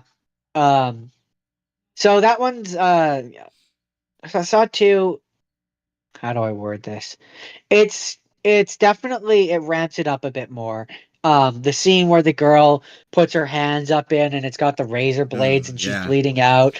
That's definitely ramped up from the first one. Or when you have the one guy who's going around slicing people the back of their necks off to get the numbers, and he does it to himself, and it's like, but they still managed to do a fairly decent job of like only alluding to the violence. Yeah, yeah. Without like directly necessarily showing. Well, I So mean, honestly, the scene that makes me cringe the most in this one, um, and that's just because I don't like needles, is probably the one where yeah, I was gonna Amanda gets say. tossed into the pit of needles. Ooh, yeah, that makes me go, ooh, no, thank you. Boo, no, thank Even though like logical brain Jordan knows those aren't real needles. Like she's not actually tossed. Like it's fake. It's Yeah, not it's real. fake. It's not real. But yeah, that makes me go, ooh. In terms of the movie, it just makes me go like, I hate needles. My biggest the noodle was scene, is actually in the third one. the scene where the cop is beating the shit out of Jigsaw, John Kramer. Yeah. And I'm just like, I know he's a psychopathic murderer, but he has cancer, man. Right? It's still somehow that just doesn't feel okay. He's still got cancer. I know he has your son and everything, but like, I'm gonna need you to retard your anger level by like 3 to 4 notches. Just like a few notches. You're a terrible cop, and Bad cop. you know, you should feel bad about yourself. My thing with I think this is still in that point where people were like, oh, he's technically not a murderer, before we kind of all settled on he's a murderer. He does a murder. He does a big old murder. Yeah, I mean, he puts them in the machine, which kills them. Gives them the slimmest margin by which to escape, and just I mean, yeah. No, we're gonna get to Saw X. We're like, okay, here's the thing. Even if the best lawyer in the world, if they had him in a court and were trying him, the best lawyer in the world would not be arguing that he was not a murderer. They would at best be murdering that he did like manslaughter. He put them in the machine, which caused them to die. He still killed them, but it's the severity of which he killed them that they would be arguing. If he had a good lawyer, the lawyer would be like, either he's mentally ill, or he has a brain tumor that's making him do this. It's the cancer that's making him do this. It's made him crazy, which the movies kind of imply. I think in the later ones, kind of imply that it might be a brain tumor that's making him do this. Um, but It's of the originals. It's my least favorite one. Like I think my favorite ones are the third one and the what do you consider the like originals? the first 3 or 4. 3 or 4? Okay. Yeah. I only watched the first 3 I and then I saw X. I like the third one. I think the third one is way more interesting than the second one. The only reason, okay, Oh, are we done with this? I Are we done don't with the second one? I don't I was gonna We're say gonna keep I jumping to the don't third one. let me finish. I don't disagree. Um, but part of what I like about the second one, which kind of makes it not better necessarily, but easier for me to enjoy, is there's a more clear cut victim that you can be rooting for. The Yeah, son's police, like the police's son, he didn't do anything. yeah, He's not, in terms of a horror victim, he is actually a victim that yeah. you can feel sympathy for. So it's like in terms of like having a hero, I'm using air quotes for those on audio only, um, a hero of the film, it's the kind of the easiest one to have someone to root for, would be the strongest I selling point guess, but I could I give for mean, this second one. I would argue you can argue for the main guy in the third one. I mean, up until the point where he does a murder. I mean, no, I don't think you can, but we'll get into that one. So that's all I have to say about the second one, unless you have anything else to add. No, no, no. What about the third one? So Oh, then I should there's the say one thing. third one. One thing I should say about the second one. That's where the theory that Dr. Gordon was his secret apprentice originates from. Interesting. Because the bit. Because you find out that the house. Well, no. Because that's actually I think you find that out later in later movies. No, the reason why is when you see him sewing, the key into the guy's eye. They were like his hands are too steady for a cancer patient, and the only one who would have the level of surgical knowledge would be Dr. Gordon. So that's where the fans Oh, got the idea, and then the movies took that idea and ran with it, and they ended up using it. it was yeah, it was an example of a self-fulfilling prophecy where Yeah, they were like, you know what, that is great, and we're just gonna make use of so we're that. just gonna borrow that, and yeah, after the third one, we'll do a quick rapid over the last 4 of them, just real quick, based off I of mean, I didn't. purely off of memory. Yeah, it's been a while since I've watched those ones, but so the third one though, um, so uh, um, it it it ramps up the violence yet again.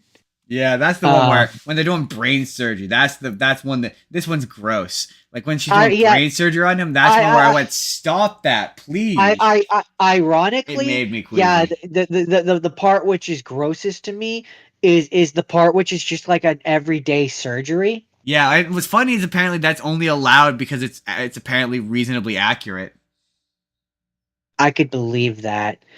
Um, but yeah, seeing the brain is like that's gross. Like that's gross Yeah, because gross. it's real. Yeah, exactly. And that's kind of the thing Real. that I find more For the audio accurate, I guess listeners, I would I've say. also done air quotes. And I think that's kind of the thing that I've discovered is the more real it is, the worse that it kind of I don't Yeah, yeah, fair. The more real it looks, the more icky it I becomes, don't I guess. yeah, yeah. Um But I like the twist in so this like one. That yeah. the point where the guy is on the rack and it's twisting the bones and like the Yeah. bones come shooting out and I'm just like Stop yikes. that. Like yikes, that is a awful way to go. Yeah, then this is Um pretty well the one where they decided, yeah, it was gonna be gross. These movies were gonna be gross. yeah, they get progressively worse as time goes on. You argue that this one has the dad is the quote unquote good guy of this one. I don't, because he's a little too filled with rage and willing to let people die. I mean, He's not he's a little he's too willing not to do a murder. I will concede that. he's not like the detective's son is objectively good, He Yeah. hasn't done anything. He's not wanting anyone to die. He actively tries to save everyone he can and wants everyone to escape.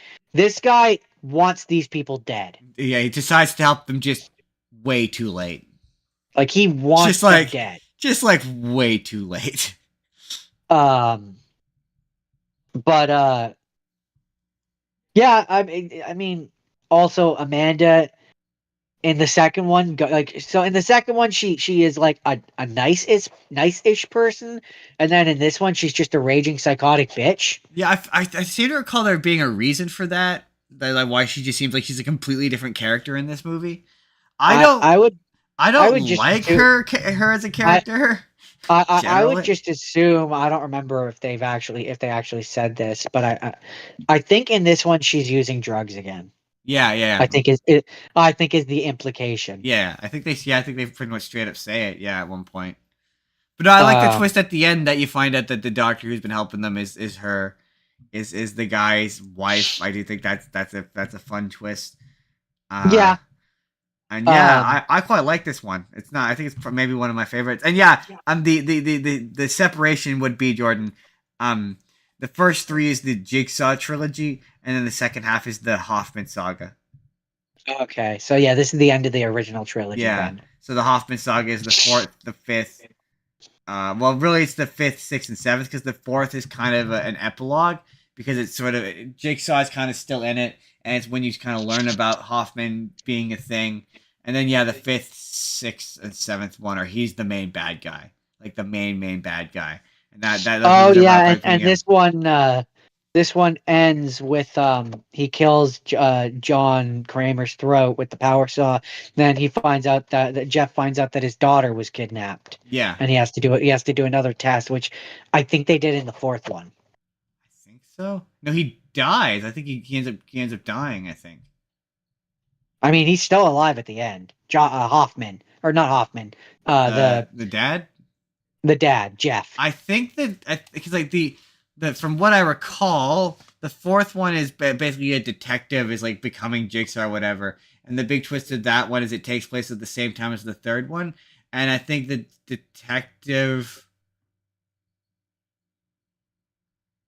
walks in and something to do with one of their traps. He ends up dying in the fourth one, I think, if I'm not mistaken. Interesting. If I'm not But mistaken. yeah, that's really all I have to say about the third one. I will say the just to leap ahead to the seventh one before we get to Saw X, deeply weird fucking movie. Um, the twist at the end, yeah, like Dr. Gordon had been working together with him the whole time. The sixth one is genuinely a bad movie. It's like I think it's like the first time he's going after people out of a sense of revenge. Just like that's the one where all the people he I kills mean, are the yeah. pharmaceutical people. Like that's all I remember about that one. Is that one's just genuinely not a very good movie. It's not very interesting, and Jigsaw's kind of out of character for most of it. Um, I just know that after John Kramer dies, these movies kind of just It's well known that aren't, they regretted killing him off.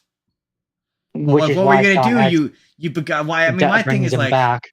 yeah, yeah. My thing is like, why did you not have it where it turned out his cancer went into remission, and just had it where the cancer is there in case you want to kill him off eventually, but keep him alive. But yeah, they've been on record as saying they regretted killing him off as early as they did.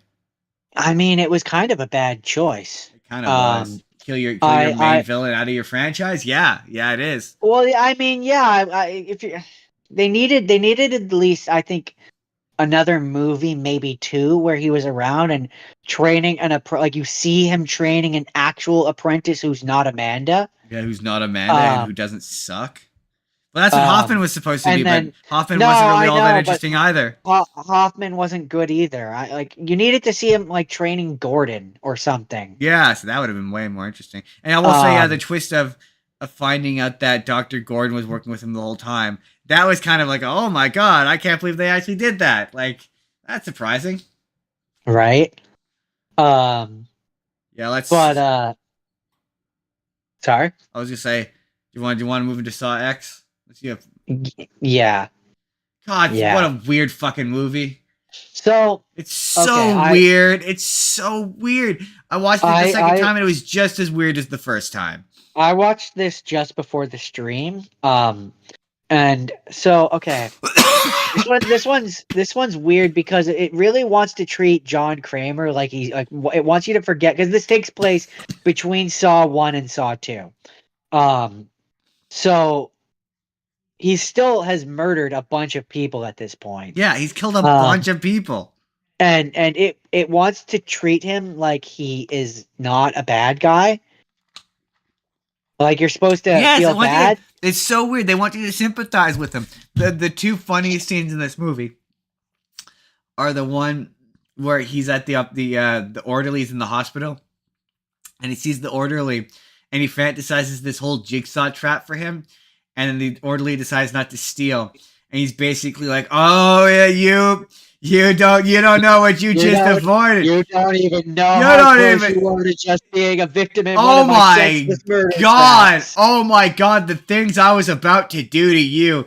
They were disgusting. You Oh would have my lost, god! if you walked away, you would have lost those thieving fucking hands. Oh my god! boy. No, but seriously, good choice though. You made a good choice. And You the made the guy's just correct like, choice. what? And then my other favorite scene is the one where he's in the park, just watching the children play, casually just sketching a jigsaw trap, like it's normal. I'm just sketching this death trap. And or the ending when he walks off into the sunset holding hands with the little Mexican boy.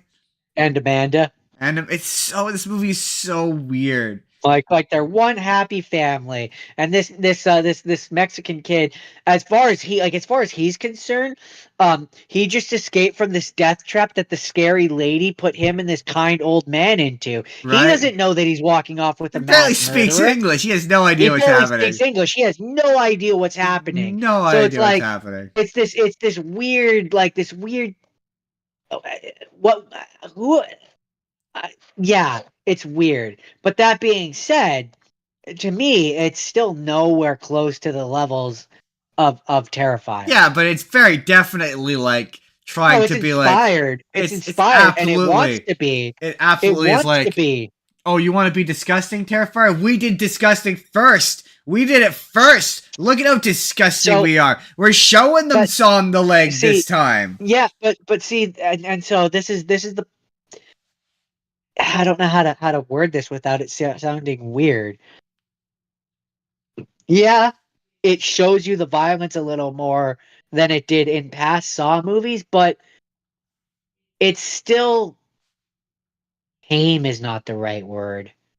Restrained, I guess, is the word that I would use. It's a little less restrained than previous iterations, but I do no, get what you mean. I know. That's what I said. I don't think it's as bad as Terrifier. No, I don't either. Compared to Terrifier, it's like a 4. Yeah. And Terrifier is like a 13. I maybe would generously say it's a 5. But yeah, that was my thing when people were like saying that people were vomiting when they watched this and it's as bad as Terrifier 2. And I'm like, the one scene that I would maybe say is when she cuts off her leg, because it just kind of keeps going. And you're like, my God, this just keeps going. She's cutting that leg right off. Maybe, but in terms of Saw, I mean, by the time you got to Saw 3, when the girl's or Saw 2 even, when the girl's wrist is up in the thing and it's like blood is gushing down, to me that's the same kind of violence. I mean, it's just I don't disagree with you. I don't think Saw X is, but I think Saw is so much. To Saw me, X is kind of worse than Terrifier in a sense, though, because at least Terrifier doesn't pretend like Art the Clown is a good guy. That's the only thing that makes Saw X worse, in my opinion, is that it's tonally confusing. It's so confusing. It's so weird. It doesn't. It wants you to feel like John Kramer is more, and the problem is, and this comes back to the Saw movies in general, of they're trying to introduce this moral question of is there some sense of morality to what John Kramer is doing? Later Saw movies stopped doing that for this exact reason. I know. And this wants to harken you back to that because they realize that killing John Kramer was a mistake, and they want to bring you back to the John Kramer era of things. I mean, But because you've done 4 or 5 movies where you've done away with that morality question, it just makes things confusing. we gotta talk about the bad guy though, because because John Kramer, obviously Jigsaw in this movie, is the good guy now. There now needs to be a bad guy who is worse than him. And He's not the good guy. He's the protagonist. Whatever. He's the protagonist. That's a different thing entirely. There's a protagonist, so now there needs to be a comedically, cartoonishly evil antagonist for him to fight, who is worse than him, but somehow figured out that he was Jigsaw, even though this takes place, as you pointed out, between Saw 1 and 2, and as a person who's recently watched those movies, you know, he's not famous yet. At that point, no, the police haven't figured out who he is yet. Right? It's not until the second one really that they figure it out. Like that's when they figure out who John Kramer is. But even then, Jigsaw as a media figure, as a famous serial killer in that universe, doesn't exist yet. So she's like, "Oh, you're Jig fucking Saw." He might have been on the news, like as having cut out pieces of, because we don't know exactly when between the first and second one this is. So he might have been on the news as the Jigsaw killer. Yeah, but like not him. like famously. Not a picture of him. Just like, I mean, the Jigsaw killer. Yeah, like nobody knows who he is. The whole bit of like, I figured out you were Jigsaw. What? No, How? That's dumb. How? Explain yourself. How did you figure it out? Like, show your work. Show your work. Yeah, maybe if they had like a scene where like we see her in her office or something, and there's like a cork board which has like piece of paper here with string to here, and we see that like she's obsessively been trying to figure it out. Like if they had put more into it to kind of show that she was like obsessed with the idea of who he is, like, then maybe I could have believed it. And like there's so many scenes of like weird scenes of him. As far as we're concerned, as far as we the audience are concerned, she did not meet John Kramer until he came there to get this cancer solution. She was gonna scam him for. Like, so no, you didn't know. Her plan requires absurd levels of 3D chess that just don't make any sense. I mean, yeah, we're not even going to get into that and how stupid that part of it is. I mean, their plan involves stupid levels of, and like, Shawnee Smith is back, and it's supposed to take like she looks 1,000 years older and is wearing a bad wig. No, yeah, because it's supposed to take place between the first and second one. Yeah, so she's wearing a bad wig. She has to try and look like what, 20 years younger than she currently. Yeah. I don't know how we could have helped it, but the wig looks bad. This came out in 2023, and the first Saw came out in 2004. So yeah, like 22 years ago. Almost 22 years ago, yeah. So like, yeah, the wig, it looks bad. It looks like a bad wig, and I don't know what she's doing. She clearly does not remember this character like at all. It's a horrendous performance. And her relationship with Jigsaw is weird. It's all weird. That's just like my biggest note. It's so weird. It is so weird. Yeah. This is apparently there's a sequel scheduled for release on September 26, 2025. And there's two ideas for sequels. There's one because she escapes at the end, right? I think so. Yeah, I think she escapes at the end, and so there's the idea that she's now the bad guy. It's about beating her, and then there was one where it was going to be a Hoffman. What's going on with Hoffman? But apparently Tobin Bell has said that he's coming back as John Kramer for Saw 11, I guess is what it's going to be called. But supposedly he's coming back. I don't know how and I don't know when, but. Unless they're going to be like, he did another adventure while being a cancer patient during 1 and 2, somehow. Cecilia kills Parker, but can only watch as John, Amanda, and Carlos exit the facility, leaving her trapped. Sometime later, Henry awakens in a dilapidated bathroom with a new trap strapped to his stomach, overseen by John and Mark Hoffman. So, Cecilia appears to die by all accounts, but like in a horror movie way, where we don't actually know. Yeah. And then Henry is in a trap, so they could both come back. They could theoretically come back. But yeah, that's it. I don't have any more thoughts. That's it. Saw X. That's it. No, that's Saw. That's the Saws. Is that so? Now we do Terrifiers. Is that Well, I have one more have seen, okay? Let's do it then. which is Tucker and Dale versus Evil. God, I love that movie. Movie's so good. Um, because So good. after watching the first two Terrifiers, I watched this because I needed, after watching Terrifier 2, Movie gives you I false needed hope a because she is I too needed hot for him. I needed a palate cleanser. Um, and this movie is a lot of fun. I love College the point kids. where they're inside the cabin, and Dale says to Tucker, um, oh, what are we gonna do? Phone the cops and say, well, gee, officer, these Yeah. teens just started showing up No, on but our Plum Dog property and killed started killing themselves. themselves. Like, it's not about what happened; it's about what it looks like. And It doesn't look good. my favorite part of the police officer shows. Well, officer, funny thing happened. The college kids that showed up and just started killing themselves.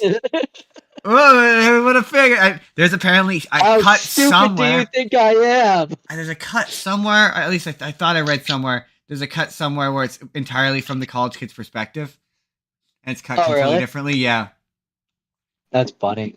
The college kids are psychotic, No, I mean the one psychotic because he's part hillbilly. and then he talks the rest of them into being psychotic. Exactly.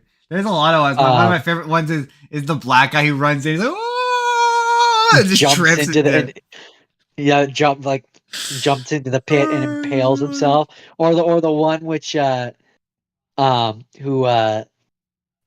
jumps into the grinder or whatever. Yeah. Like, oh no, oh Uh, no. Apparently, um, in an interview with Choice Cuts, director Eli Craig expressed thoughts on a sequel titled Tucker and Dale Go to Yale and described it as Good Will Hunting meets Texas Chainsaw Massacre. I would totally watch that. I'd watch a sequel to this. It's fun. And apparently, a South Korean remake titled Handsome Guys was released in South Korea, June 26, 2024. Handsome guys. I mean, they're not really handsome guys. Fuck you. They're perfectly handsome I mean, hillbillies. I suppose that's true. But that's really all I have to say about this one. This one's it's just another fun one. If you're looking for fun, gratuitous violence, and that's not upsetting. Yeah, that movie is very fun. It's very fun, and So it's nice to see kind of a not conventionally handsome dude get a beautiful woman in the end. right, right. I feel like that's a victory for all of us. So with that being said, that is all of my have seens. Yeah. All of my have not seens are Terrifiers. Okay, So I guess without further ado, talk about some Terrifier movies. So we we're have gonna, to get traumatized. let's We're gonna reopen those wounds. let's do this in order. We're gonna do Yeah. this in order. So Of course we are. to start off with, you're thinking that the first movie that Art the Clown made his appearance in is Terrifier 1, I'm guessing. I mean, you mentioned that there were short films and stuff like that. So Yes. if you're asking me specifically, no, because you have already informed me otherwise. If you're asking the royal we or you, then yes, us the audience probably don't know that. You should continue. So Art the Clown first appeared in 2 shorts called The Ninth Circle and Terrifier, which is what the movie's named after. And those were combined with an additional 2 other segments into a movie called All Hallows Eve. And the basic framing device of this movie, it's about an hour and 24 minutes, which, as it turns out, is the correct length for one of these movies. And it's a babysitter. She's babysitting 2 kids, and one of the kids finds a tape, and they all well, they all claim they all sort of involve Art the Clown in some way. Like the middle one doesn't really, but so the first one is the original Ninth Circle short, which is basically the woman. There's a woman. I believe, she's reading somewhere. She runs into Art the Clown. Art the Clown fucks with her with he has the bag, the plastic bag, and the around the horn. He fucks with her a bit, and then he drugs her and kidnaps her. And she wakes up in a room chained to like a wall with like three other girls. And the segment is basically the girls are freaking out about where they are, whatever. They're trying to escape, and then eventually this weird deformed guy shows up and like starts chopping them apart. And then this evil cult shows up, and Satan appears and rapes the one girl, and that's the first segment. And the whole thing is, so I forgot to mention the framing device. So the framing device is, it's a babysitter who's babysitting these two kids who have just come back from trick or treating, and they find a VHS tape in their trick or treating candy, and the boy is like, "I want to watch this tape. I want to watch this tape." And they're watching this tape, and they see this first section, and the babysitter's like, "Yeah, no, you're not allowed to watch this." And they're like laughing at it. They think it's funny. Like there's a part where like Art the Clown chases her around, and they're like, "Oh, we thought the part where Art the Clown chased her around was so funny." Ha ha ha ha ha. And then they watch the second section, or she puts the kids to bed. The kids go to bed, and she watches the second section, which is like, it's a woman. She's in the house by herself, and her husband is a painter, an artist, and he like has a nightmare about Art the Clown, and wakes up in like the middle of the night and just paints a picture of Art the Clown. And an alien shows up and like terrorizes her for a bit, and then eventually kills her. And then that's the second one. And then the final one is the original Terrifier short, which is kind of interesting because it's a bunch of the shit that they would eventually do in the movie. So the original Terrifier short is this woman. She shows up at like a creepy gas station, and she tries to buy gas, and the gas station attendant is busy dealing with Art the Clown, who has smeared shit all over the walls in the bathroom. This may sound familiar to you. And does. He tells him to get out of here, and Art the Clown, like, he like runs off, and the gas station attendant helps the girl, and all of a sudden they hear a bang, and they go inside, and the gas station attendant doesn't come back, and she goes inside, and Art the Clown is like torn him apart and like ripped him apart essentially, and is like killing him. And she's like, "Ah!" And she runs away. And she keeps like trying to escape him, but can't. Like she keeps running into him. Like, and eventually she's like driving, and he like is in the car behind her, like has the plastic wrap and like wraps it around her face. There's another point where like he's whipping her with like the weird nine tails he used in the movies. And then another point, she goes, and it's like you could tell the stuff he was proud of. So you know the gross, she's fucked up chick in the first one. Yes. Yes. Yeah, I mean, there's a lot of people that are fucked up and gross in these. Yeah, the one who's on the talk show. Yeah. Yeah. Yeah. He was very clearly proud of that effect, because that effect shows up in this movie where like she goes to there's this car, and this she sees this woman is hunched over, and she's like tapping on the window, and the woman turns around, and she's like got that face, and her fingers are all cut off, and she's all fucked up looking. And then eventually Art the Clown gets her and like dismembers her body, so like she has no arms and legs, and she's like got all these like swear words and shit like cut into her and stuff. And it cuts back to the babysitter, and because she's watched this tape, Art the Clown, he like now capable of appearing in the real world. And this movie kind of implies that he's a demon kind of spirit clown creature that is like haunting this videotape essentially. And it ends with, and it's what makes people's indignation to The third one kind of interesting because it ends with there's a scream and she goes running upstairs and she opens the door and the babysitter and she finds the kids. They've all been hacked up and they're all in body parts all strewn across the all across the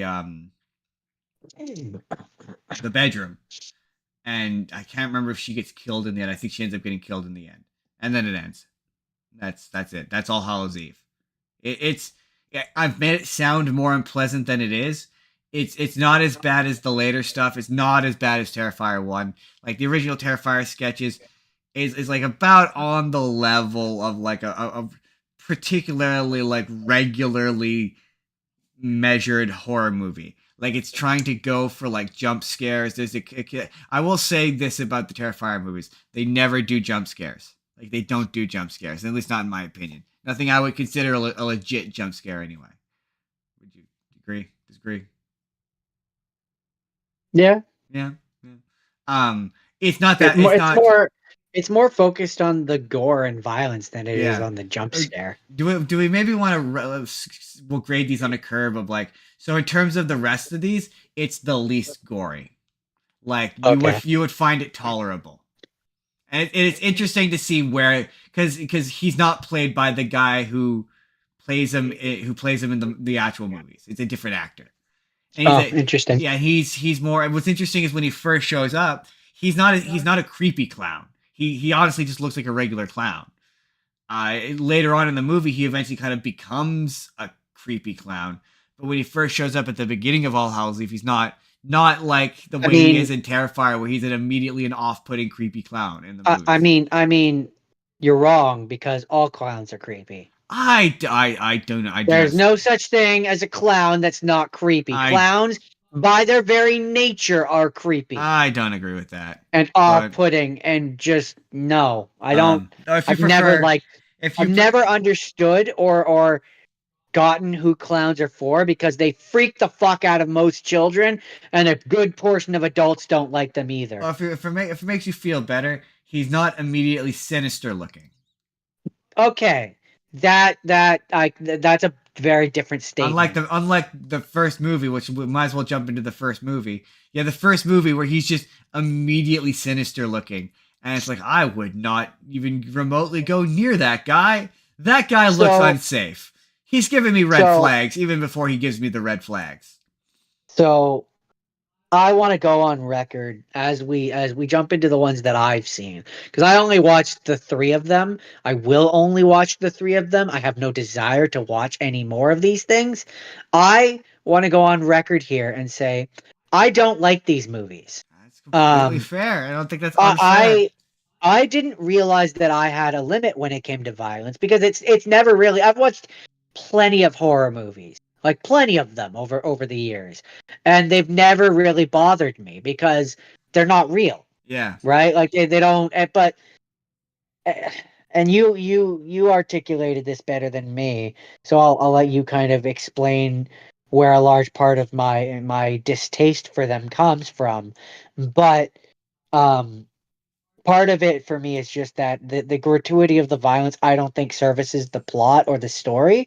And at a certain point, it's just gratuitous and it's unnecessary and it's I don't find it fun. Like a lot of these horror movies, like the Saw movies, what makes those fun is the I don't want to say the knowledge that like it could never happen. Yeah, but I mean, some movies have a level of like the thing with the Saw movies is. I mean, the later ones are that's kind of what makes those ones bad. Is people who don't deserve it start to get it, but for the most part, the people who get it, the point you were trying to make, and the thing that's kind of the thing that upsets you is with a lot of, and we said it earlier, but with slasher victims, they usually deserve it in some capacity, or they suck. Cartoony. And like there were ones in the third one. I mean, until it kind of goes too far, not to jump ahead to the third one. But there were ones in the third one where these characters suck, and at a point I'm like, you know what? I kind of can't wait for Art the Clown to get them. I think I said that at one point. Or like there's a few, there's a few of them where like they're cartoony enough in the third one where it didn't bother me. My thing with Terrifier movies and the big, because there's some kind of fun. Not okay. We're gonna say fun because there isn't a better Entertaining. word. Yeah, Entertaining. like what he does to the pizza shop guys. I'm like, oh, that's not that bad.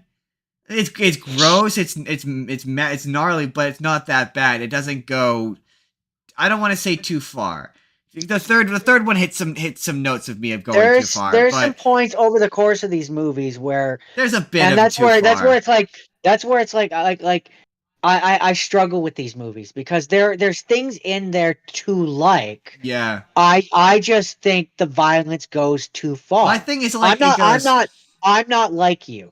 I think the violence goes too far at points, to the point where it's not needed. You don't need to push it. And yes, that's the point, is that like that's what people are going to these to watch, is because it goes to that lengths. But I don't think it needs to. I think you could achieve the same story without the grotesqueness of it. Yeah, my thing is it does this, I don't know how to describe, oscillating thing of like it goes from being too far to so silly it's hard to take it seriously, when it's like I say, not so much in this first one, a little bit when it's like you're seeing him get through it thing, and it's like you're at the point where it's clearly no longer a person, it's just a dummy that you're using corn syrup on, but then it goes back to looking like a human. But I think from what I can tell, because the thing about All Hallows Eve, and not so much this one, but definitely the second and third one,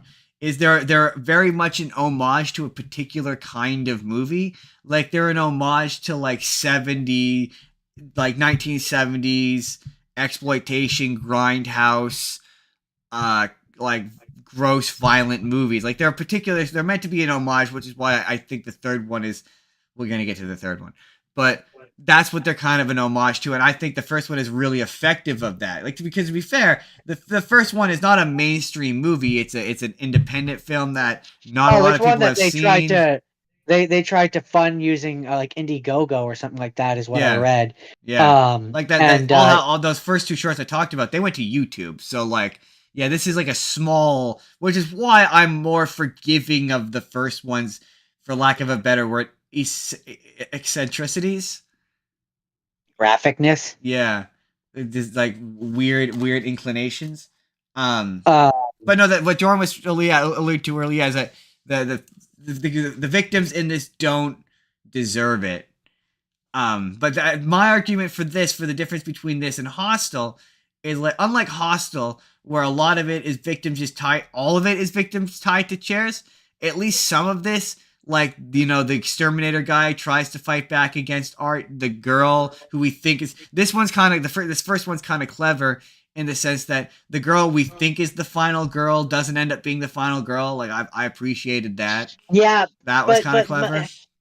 Yes, maybe they have a little like a little agency and they can fight back, but ultimately, and this is my problem with all of these movies, is sure, maybe they fight back, but this movie revels in the violence. A little bit. It absolutely revels in it, and like people for years said that Saw was torture porn. Yeah. This is torture porn. Yeah. I don't care what you say. I don't care what arguments you bring to the table. This is torture porn. Some of the scenes that I can't go into detail in on YouTube are absolutely torture porn. I can't necessarily disagree with that assessment. I guess my point is, like, because the idea behind Art is he's effectively he's doing clown. Are there worse examples of torture porn? Sure, but then if we're breaking down, there are, when it comes to pornography, there are levels. Yeah, there's levels. So is this at the top level? Sure, but it's still in that category as far as I'm concerned. But the thing with Art the Clown, just generally as a character, the idea behind him, the joke is that he is doing clown. He is doing clowning. So like he's doing stuff like he's presenting as if he would present a magic trick or an effect or like a scarf.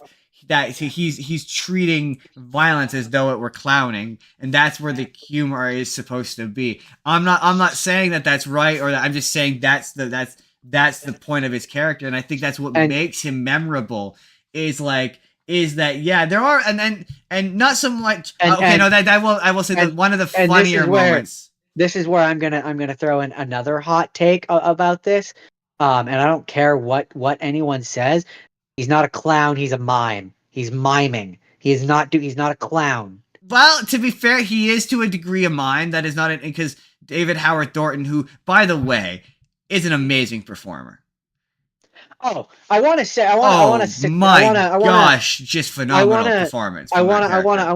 I want to throw this in at this point, just because I don't care for these movies and I don't like these movies. I do want to state they are effective at what they are setting out to do. Yeah, They are setting and out they're to well be made gross for what they're and meant be to do. violent and be upsetting. Yeah, And they are exactly. doing all of those phenomenally. The fact that it taught me that I have a limit is impressive. Right. Because like I said, I've watched a lot of horror movies and I've So never felt the emotions that this made me feel. I'm gonna take a quick side tangent for just a brief moment because I saw this as an okay, number one, Terrifier 3 is dominating Joker 2 in the box office, which is I didn't want that to take your opinion of the third one. I just thought that was interesting. But here's a pitch for you. The actor who plays That's upsetting but not surprising because I hear Joker 2 is terrible. yeah, the actor who plays Art the Clown, he wants to play the Joker. Oh, I'm kind of into interesting. it. I'm kind of into it. I need to let that sit with me for a little bit. But like if he's gonna do it, I want here. Okay. I'm gonna do I'm gonna pitch you two versions of it. Okay, and I want to because I haven't heard his clown voice, but I kind of want him to do a clown Prince of Crime, like Mark Hamill style Joker. Like don't do the I'm done with the grotesque Heath Ledger Jokers. I want to go. I want to get back to clown Prince of Crime Joker. Um, we have two versions of it. I want to tell you I want you to tell me which one you like better. He's silent and he's more like Art the Clown, or he speaks. I need to hear his voice. I'd have to hear his voice too. That's where I'm at for that. But I just as something I kind of just different, I I could kind of be just like down for an Art the Clown style Joker I don't see the I don't who's from silent, all the different versions of the Joker that I've seen. I've never seen a silent version of him. So I on the one hand I would be interested to see that, right? but Just I also just experimentally, I'd be interested in that. like maybe like a demo trailer or a demo video or something to see something like that. But for a full movie, I think he has to talk. Yeah, I don't disagree with that. I don't necessarily. But Uh, anyway, Terrifier 1. So um, the big set piece of Terrifier 1 is earmuffs for the chillins. You see a lady get sawed in half, and it's really brutal and it's really unpleasant, and it goes on for a very long time. Yeah, we're not going I've to go into the exact details of that. That's as much as we're going to say to yeah, stay YouTube friendly. but it is But unpleasant. it's upsetting. It's Um, interesting to me though that you said that you felt that was the most unpleasant out of the three. I There's some stuff in that the scene third one that that like is that brutal. scene so okay. It's hard for me to say that empirically because the first one is so much shorter than the other two. So the Yeah, other that two is have true. more time and more real estate to have upsetting scenes in there. But if we were to do like a scene by scene, like what has the most upsetting scene, Yeah, singular scene, it's that second one. I think That this first is one's it. because that's the one where I looked away. It got a certain length of into It it, and I just was like, please stop. I get it. I get Yeah, it. Please stop. it's I don't need this. Please stop. it's either this or there's a scene in there. There's a particular scene in the third one which might take the cake for me. There's some pretty bad ones in the second one. There's some pretty Um, bad ones in the second one. The third one, I I mean. mean, there's bad ones. There's bad ones in all of them. It's just really about what your particular thing that you don't like is more than Yeah. another. Yeah. And Um, like, yeah, it's really that case of like these girls don't deserve this, man. They just don't. Although, none of real the quick characters in these before we get none to of the the second one, characters in these movies really do, other than maybe the third one. though I will say one thing that'll make you feel better, before we get into the second one, which is that you said the first one was boring, And Yeah, I think it I is. saw another person say that online, that they thought it was boring and it was just violent for the sake of being violent. And hey, I was like, that'll make Jordan feel better because he's not. I I, mean, I told you you're not alone, and you're not. That's not a. I do not think that's. I do not believe that to be an invalid opinion. I think that the I watch just think order should there's. be. I think the watch order should be 2-1-3. We'll get to it. We'll get to it. But I do think that there's stuff here to be interested in if you like disgusting horror movies. If you don't like disgusting horror movies, this very specific, ultra specific genre of movie, no, I would Well, only recommend and this to a very see, specific subset of person.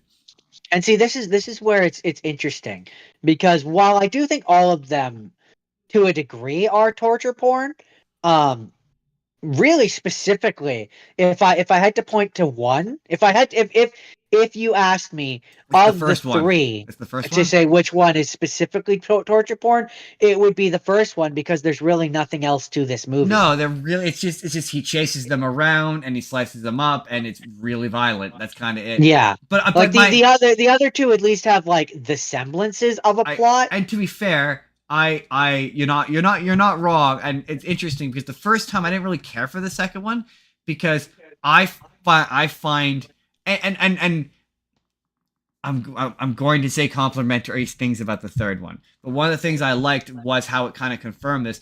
I find the first one scary in air quotes because theoretically that could happen. Some weird sicko I'll humor And a you, clown. in a clown costume or mime costume, I'll humor you, could decide to fuck with you for a night, right? Like I mean, while you're that out has drunk happened. in the middle of that has happened to people, exactly. So like it's a believable. So for me, I became decidedly less interested in him when he kind of and I didn't. I kind of maybe missed the fact that he becomes a ghosty character at the end of the first one.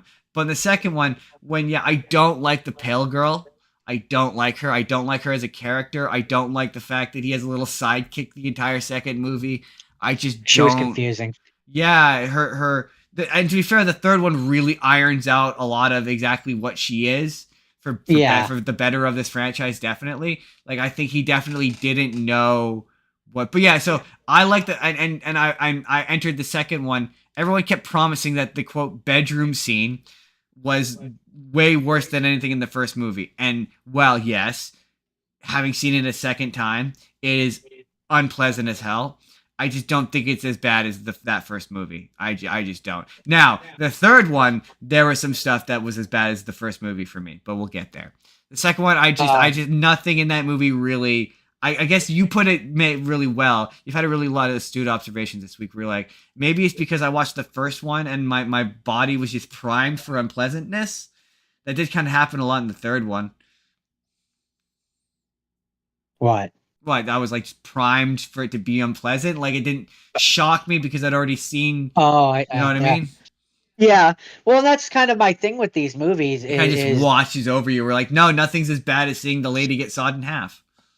I find, man, this is kind of I have a lot of issues with this movie, but they're not as strong as they were last night after watching the third one. Um, Last night was a lot.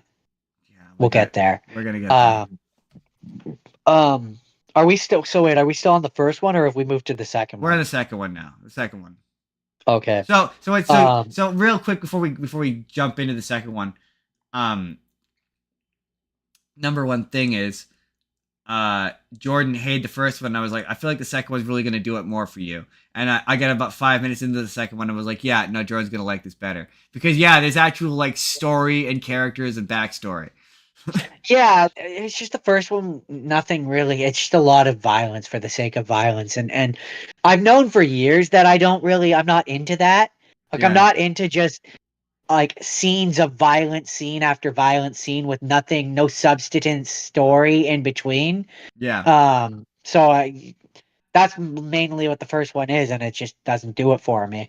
And it was confusing because I got to the end, and he shoots himself in the head, and then comes back to life, and I'm like, okay, so wait, what is? And I had to ask you that the next day, where I was like, what is he?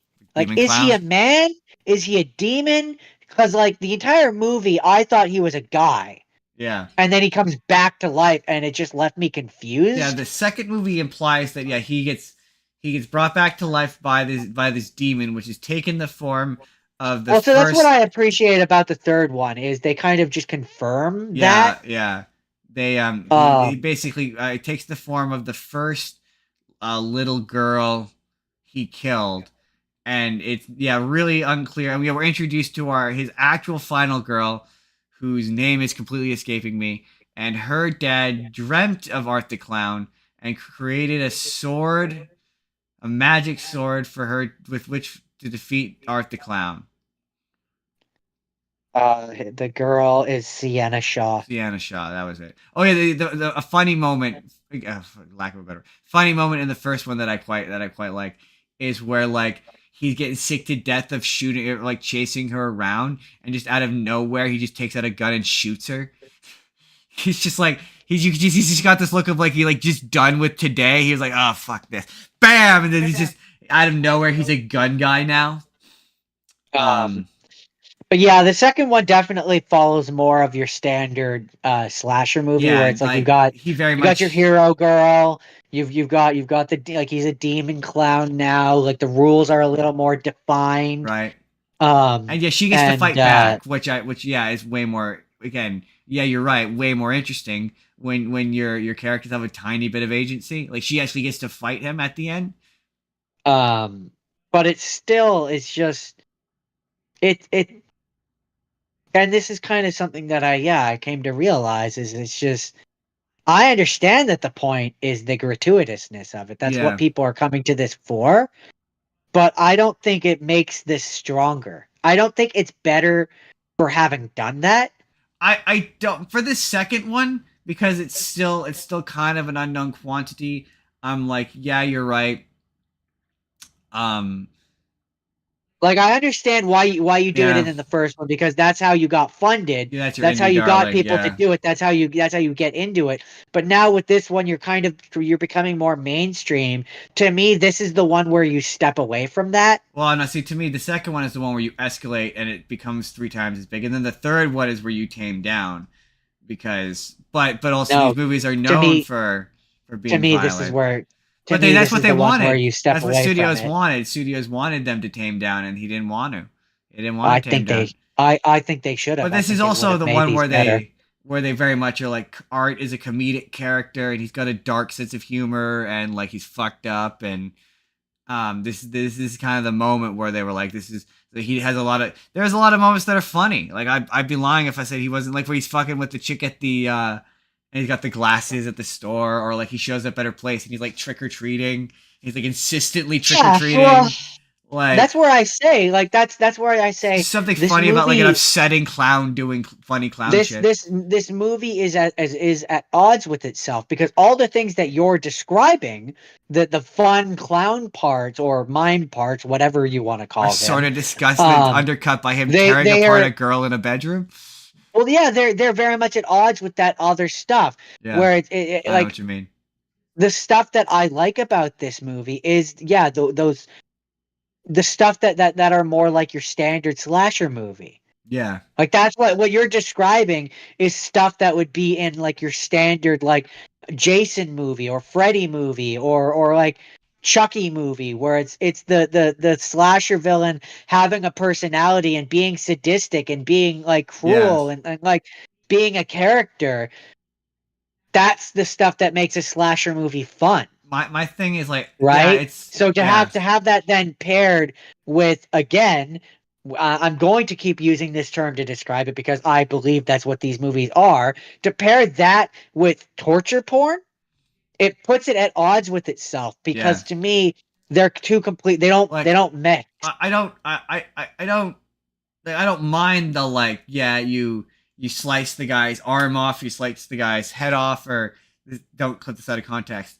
But it's like the additional like 5 minutes, like where it's like quick, It's it happens, it's bloody and it's immediate. it's Like the I don't need leveling. it's the additional 5 to 10 minutes of him like pulling apart, because at a certain point, especially in this one and the third one, Like there's points where it's like he does that, and again, it's just very clearly a dummy. Like in this one where the mom comes in post bedroom scene, and she's somehow still alive and is very clearly like a dummy, and it just doesn't look real.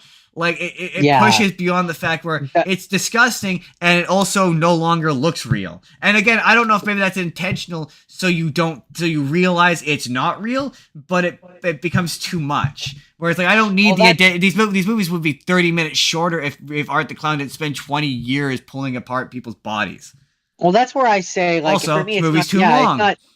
It's not the killing, it's the reveling in it, and it's not even that like it for me. And I later last night I kind of came to this realization. It's not the fact that it feels like Art the Clown is reveling in it. He's a demon clown. He should be reveling. He's allowed to do that. At a certain point, it feels like the directors and the people that are making the movie are reveling and glorifying it, and that's where my issue lies. I mean, it does feel like a franchise that exists to be like, oh, you thought we did it bad last time. You want some real fuck? We're gonna really fuck up shit this time. That's kind of what it feels like. Especially with the third. It's just funny. Again, maybe it's because. Well, okay. It's also too long. It's too long. This is all building up to the third one. Yeah, it's too long. It's the longest of the three, and it's too long. It's an hour 24 is the perfect length for these movies. It is too long. It goes on for it goes on for an eternity. Most slasher movies aren't that long. No. That's kind of the thing. Like they're not a franchise. I was okay with not the a franchise. Third one being two, but even that's too long. They're not a genre which lend themselves to a long movie for a reason. For a reason, because it gets tiresome. It's like, yeah, that movie feels like it's 1,000 years long. But yeah, it definitely has more money, and it's a bit more vibrant. It's also way more 70s coded in its like filmography and how it looks. And like, I don't know. Okay, the third one. So the third one, unless you had anything else to say about the second one, because I'm also kind of running out of time. I mean, it's bad. Okay, the third one. So the third one, they're all bad. The third one begins with a story. So the third one, we had to drive 30 minutes out of our way to watch it, number one. 30 to 45 minutes out of our way to a second town over from us to go watch it, number one. Number two, we're sitting in there, we're about to watch it, and we've both had to watch two of these movies. Again, I watched the second one that morning. I had to finish it because I fell asleep the night before. So my brain had already been soaked with Terrifier. And what did I say early on, Jordan? Don't watch two of these movies in a row. Did I not say that? And don't watch two in one day. Yeah. Don't watch two in one day. So we're sitting there. I watched them like Friday. I watched one, and then Saturday I watched another, and even that felt like too much. They pollute your soul. So we're sitting there waiting for Terrifier to start, and out of nowhere, 3 6-year-old children walk up the stairs, followed with their parents, followed by another family which had like a 14 to 15-year-old and another with like a 16-year-old. And we looked at each other and we went, "Are we in the right theater?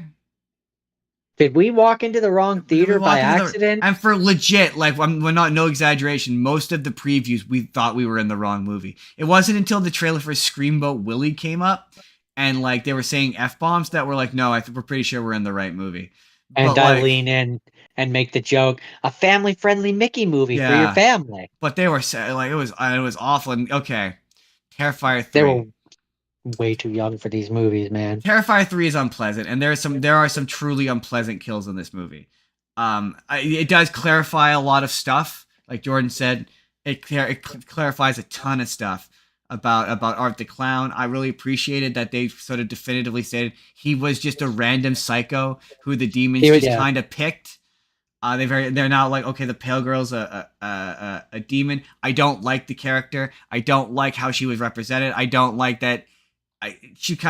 The climax of this movie just kind of devolves to her monologuing for like way too long, and it's just monologuing while Art the Clown like mugs in the background, and it just doesn't work. Like, this character doesn't work when he mugs like that. It's not working. It's a little confusing in terms of her, because like you and I both watched the same movie and had like different interpretations of what was going on there, because I interpreted it like they were both the demon that's possessing Art the clown, and the demon is just using her as a mouthpiece, Oh yeah, but it's like that's. both the same people. But no, what I'm saying is Art the Clown. Art the Clown is the personality. Like that's what Art the Clown was like in life. Is what I'm saying. Like his personality has not changed. Yeah, that's just Art the No, Clown. but they're both possessed by the same Yeah, no, demon. no, absolutely, they're both possessed. Well, how they describe it in this is Art the Clown is a gateway for the demon to be here, or it's like a focal point. So I don't think it's being possessed by the clown so much as he's made a deal with the demon to be to constantly live, and his murder spree is allowing the demon to exist in his world. Because I think because the demon Okay. seemed to basically enjoy watching him murder. And Yeah, I think the chick died when she slit her wrist in the bathtub. I think she died there. I don't know. All I know But is that like, but like, this movie is upsetting. yeah, There's yeah, so and much upsetting stuff. it's so many more scenes of like Art the Clown does something unpleasant. It cuts to him like Art the Clown does something unpleasant. He mugs at the camera. Art the Clown does something, and like all of the scenes go on for 3 times as long. And there's just so many more. I will say, yeah. There's one character who has a true crime podcast who like she's awful. And I went, yeah, she was an example of a slasher villain a character who kind of deserved to get it. Um, One of the only ones this franchise has. and the Santa Clauses. That scene was fun. Like it wasn't so gross that it was unpleasant, and it wasn't so like upsetting, and just his interactions with them were genuinely funny. Um, Yeah, so uh, how do I word this? Um, if I'm looking at it now, a little bit more removed from it than I was last night. Um, it I don't know how to put this into words. Um, it's not as bad as I felt last night, yeah. Okay, but okay, we cannot but stress to it's you enough watching this because this stuff is distressing. Like all of the stuff in these movies is distressing, but it's yeah, and compounded and made part of the all of them problem part of the problem is it's hard to describe. Like, I can't describe to the audience why it's upsetting without going into some of the details, and I can't do that on he YouTube. does bad stuff to He kids does and to bad adults, things. the bad things to people Um, in gruesome, bloody, awful ways. And and it's it's unpleasant to watch. And as I'm watching it, all I can think about in the back of my mind is there's a family of like 3, 6 to 7 to 8 year olds, like in that age range, sitting up up, there, sitting up watching this there. movie. And I'm like, They I'm don't know upset it's not watching real. Yeah, this. it's upsetting. I'm Like, I'm upset watching this. Like I'm a capable 32-year-old like, adult who is capable of realizing that this isn't real. But there's this scene, like, okay, to get into well, one wait, scene. There's no I'll there's a let you do scene. one. I'll do one. There's the scene where the demon girl is in the bathtub and she grabs the shard of glass, and Yeah, right, right up and Main Street. like I'm capable of watching this as an adult and no, don't do this at home. Right? Don't take a sharp thing and run it up your arm. Do you think the 6, 7, 8-year-old is going to be capable? No, you don't. And then there's just also like that. Like as I'm watching, I'm thinking to myself.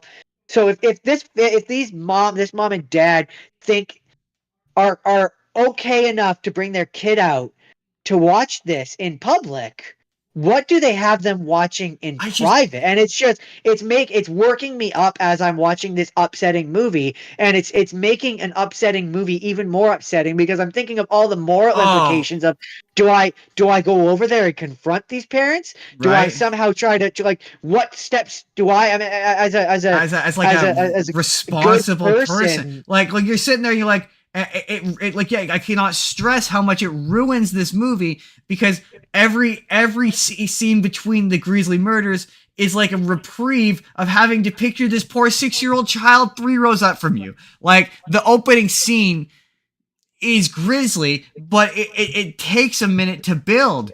and it's like it's a tense scene of him like slowly working his way up, and like I will give this movie this, and it is not a consolation in any capacity, but at least you never see him kill a kid. Like you see dead kids, and it's not a consolation in any fashion, but you never actually see him kill any kids. You just see dead kids. But it's not to say that on the big screen with this with like the sound design of this movie, the first thing you hear is whack, and then squelch, yeah, squelch, whack, squelch. and you're like, and like all you can think about, yeah, is the thankfully I almost did. I almost said something to the ticket taker at the front at the podium. But somebody was already saying something, and I caught the mid conversation. The guy going like of the they're playing, be like, they're with parents. There's nothing we can do. It's not against any rules. And the guy goes, but it's got to be against laws. some sort of moral rules. And he turned to these parents and he was like, what the fuck is wrong with you?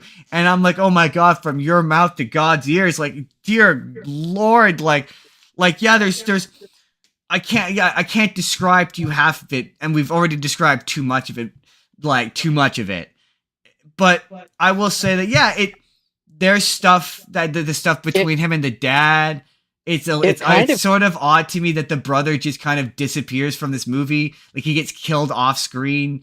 Like there's a lot of interesting shit. The ending definitely leaves you on a cliffhanger of like, oh, what's gonna happen next?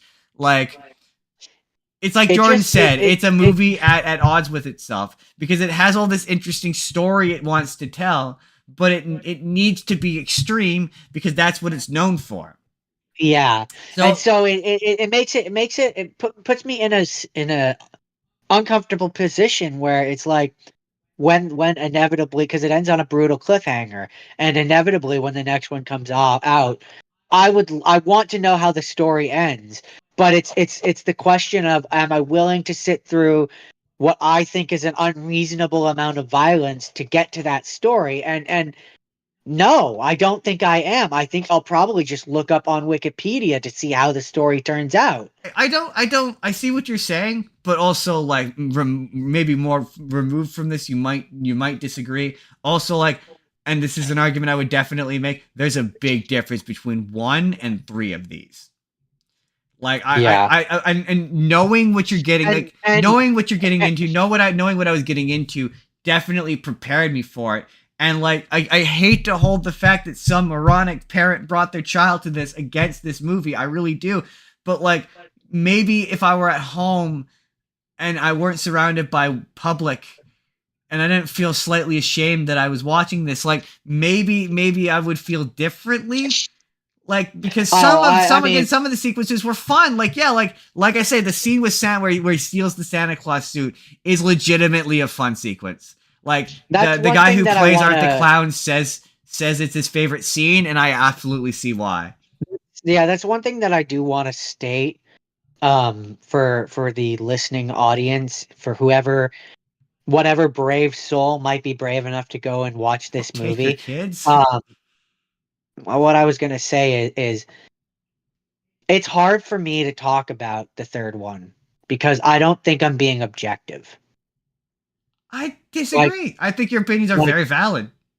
No, but I mean, I'm not thinking about the movie. Oh yeah, if you're so fixated on the experience. I'm thinking about as I'm watching this scene, the feelings and emotions I was thinking of, knowing that there was a family of 6-year-olds up there. Yeah, it does.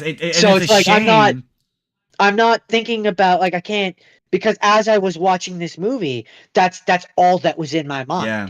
That's all that I was thinking. And so it's like I it's not like I'm thinking about this, and that's where I would have preferred to watch this at home. I would have, because then it's just definitely would have preferred to watch it at home. And my emotions and what I'm thinking of while I'm watching this movie, instead of at the theater, me thinking about this external force that has nothing to do with the movie, and that being in my brain the entire time as I'm watching it. My desire to watch this in theater was one, a curiosity. B, I mean, I shameless to be one of the ones who was there, and C, to gain access to it quicker. But if I could get this on streaming, I would absolutely be. And like, yeah, it's like I said, you It's good at what it does. But yeah, I'm excited to get to next week. Not watch these to anymore. be done with this. I think we've talked about these movies enough. That's all I have to say. Look, ultimately, Art the Clown he's necessary, I think, in a sense, because we need horror icons. We need icons of cinema. And whether we like the content of his movies or not, it is inarguable that he is now an icon of cinema. He is up there with Jason Voorhees, with Freddy. He is, and this is a perfect transition to next week's episode, he is a iconic slasher villain. So, now, Jordan, I will demand of you, what is your selection for your iconic slasher villain for next week? I'm gonna do Jason. Jordan will Jason be doing Voorhees. We'll be doing Jason Voorhees, so he will attempt to watch in a week every single Friday the 13th movie from the first one to the last one, including the remakes. I'll try. Of course, as previously stated, will be selecting the Halloween movies, Michael Myers. I'm going to watch all of them, including the one that doesn't have Michael Myers in it, and the new trilogy, and the bad remakes, and the Rob Zombie movies. I'm going to try and hit them all before next week. We're going to see if I can do it. That's it, everyone. That's the end of the show. Jordan, where can they find you? I do Minecraft Mondays on Twitch as Ethcore187, and I do this. I am on TikTok. You can find me on TikTok. The show's got a TikTok. You can follow us there. I'm working on. I'm gonna put it in the description of this later. If you want to be on the show, if you're like, hey, what they do seems fun. I want to go talk about a weird bummer movie about a sad, upsetting clown. You can do that. You can come on the show. I now have a Google Doc, a Google form that you can just fill out, send it to me, and we will get in contact with you, and you can come do this with us. We have fun most of the time. We try to have fun. Usually. Next week is going to be way more lighthearted, guys. A couple of movies about a couple of bros. It's gonna be this week was a bummer, man. Next week is going to be way more lighthearted. But with that, also, audience, aren't you glad I had those small palate cleansers in there to really cleanse the palate? Break up how upsetting those clown movies were. But anyway, with that, we will see you next week, everybody.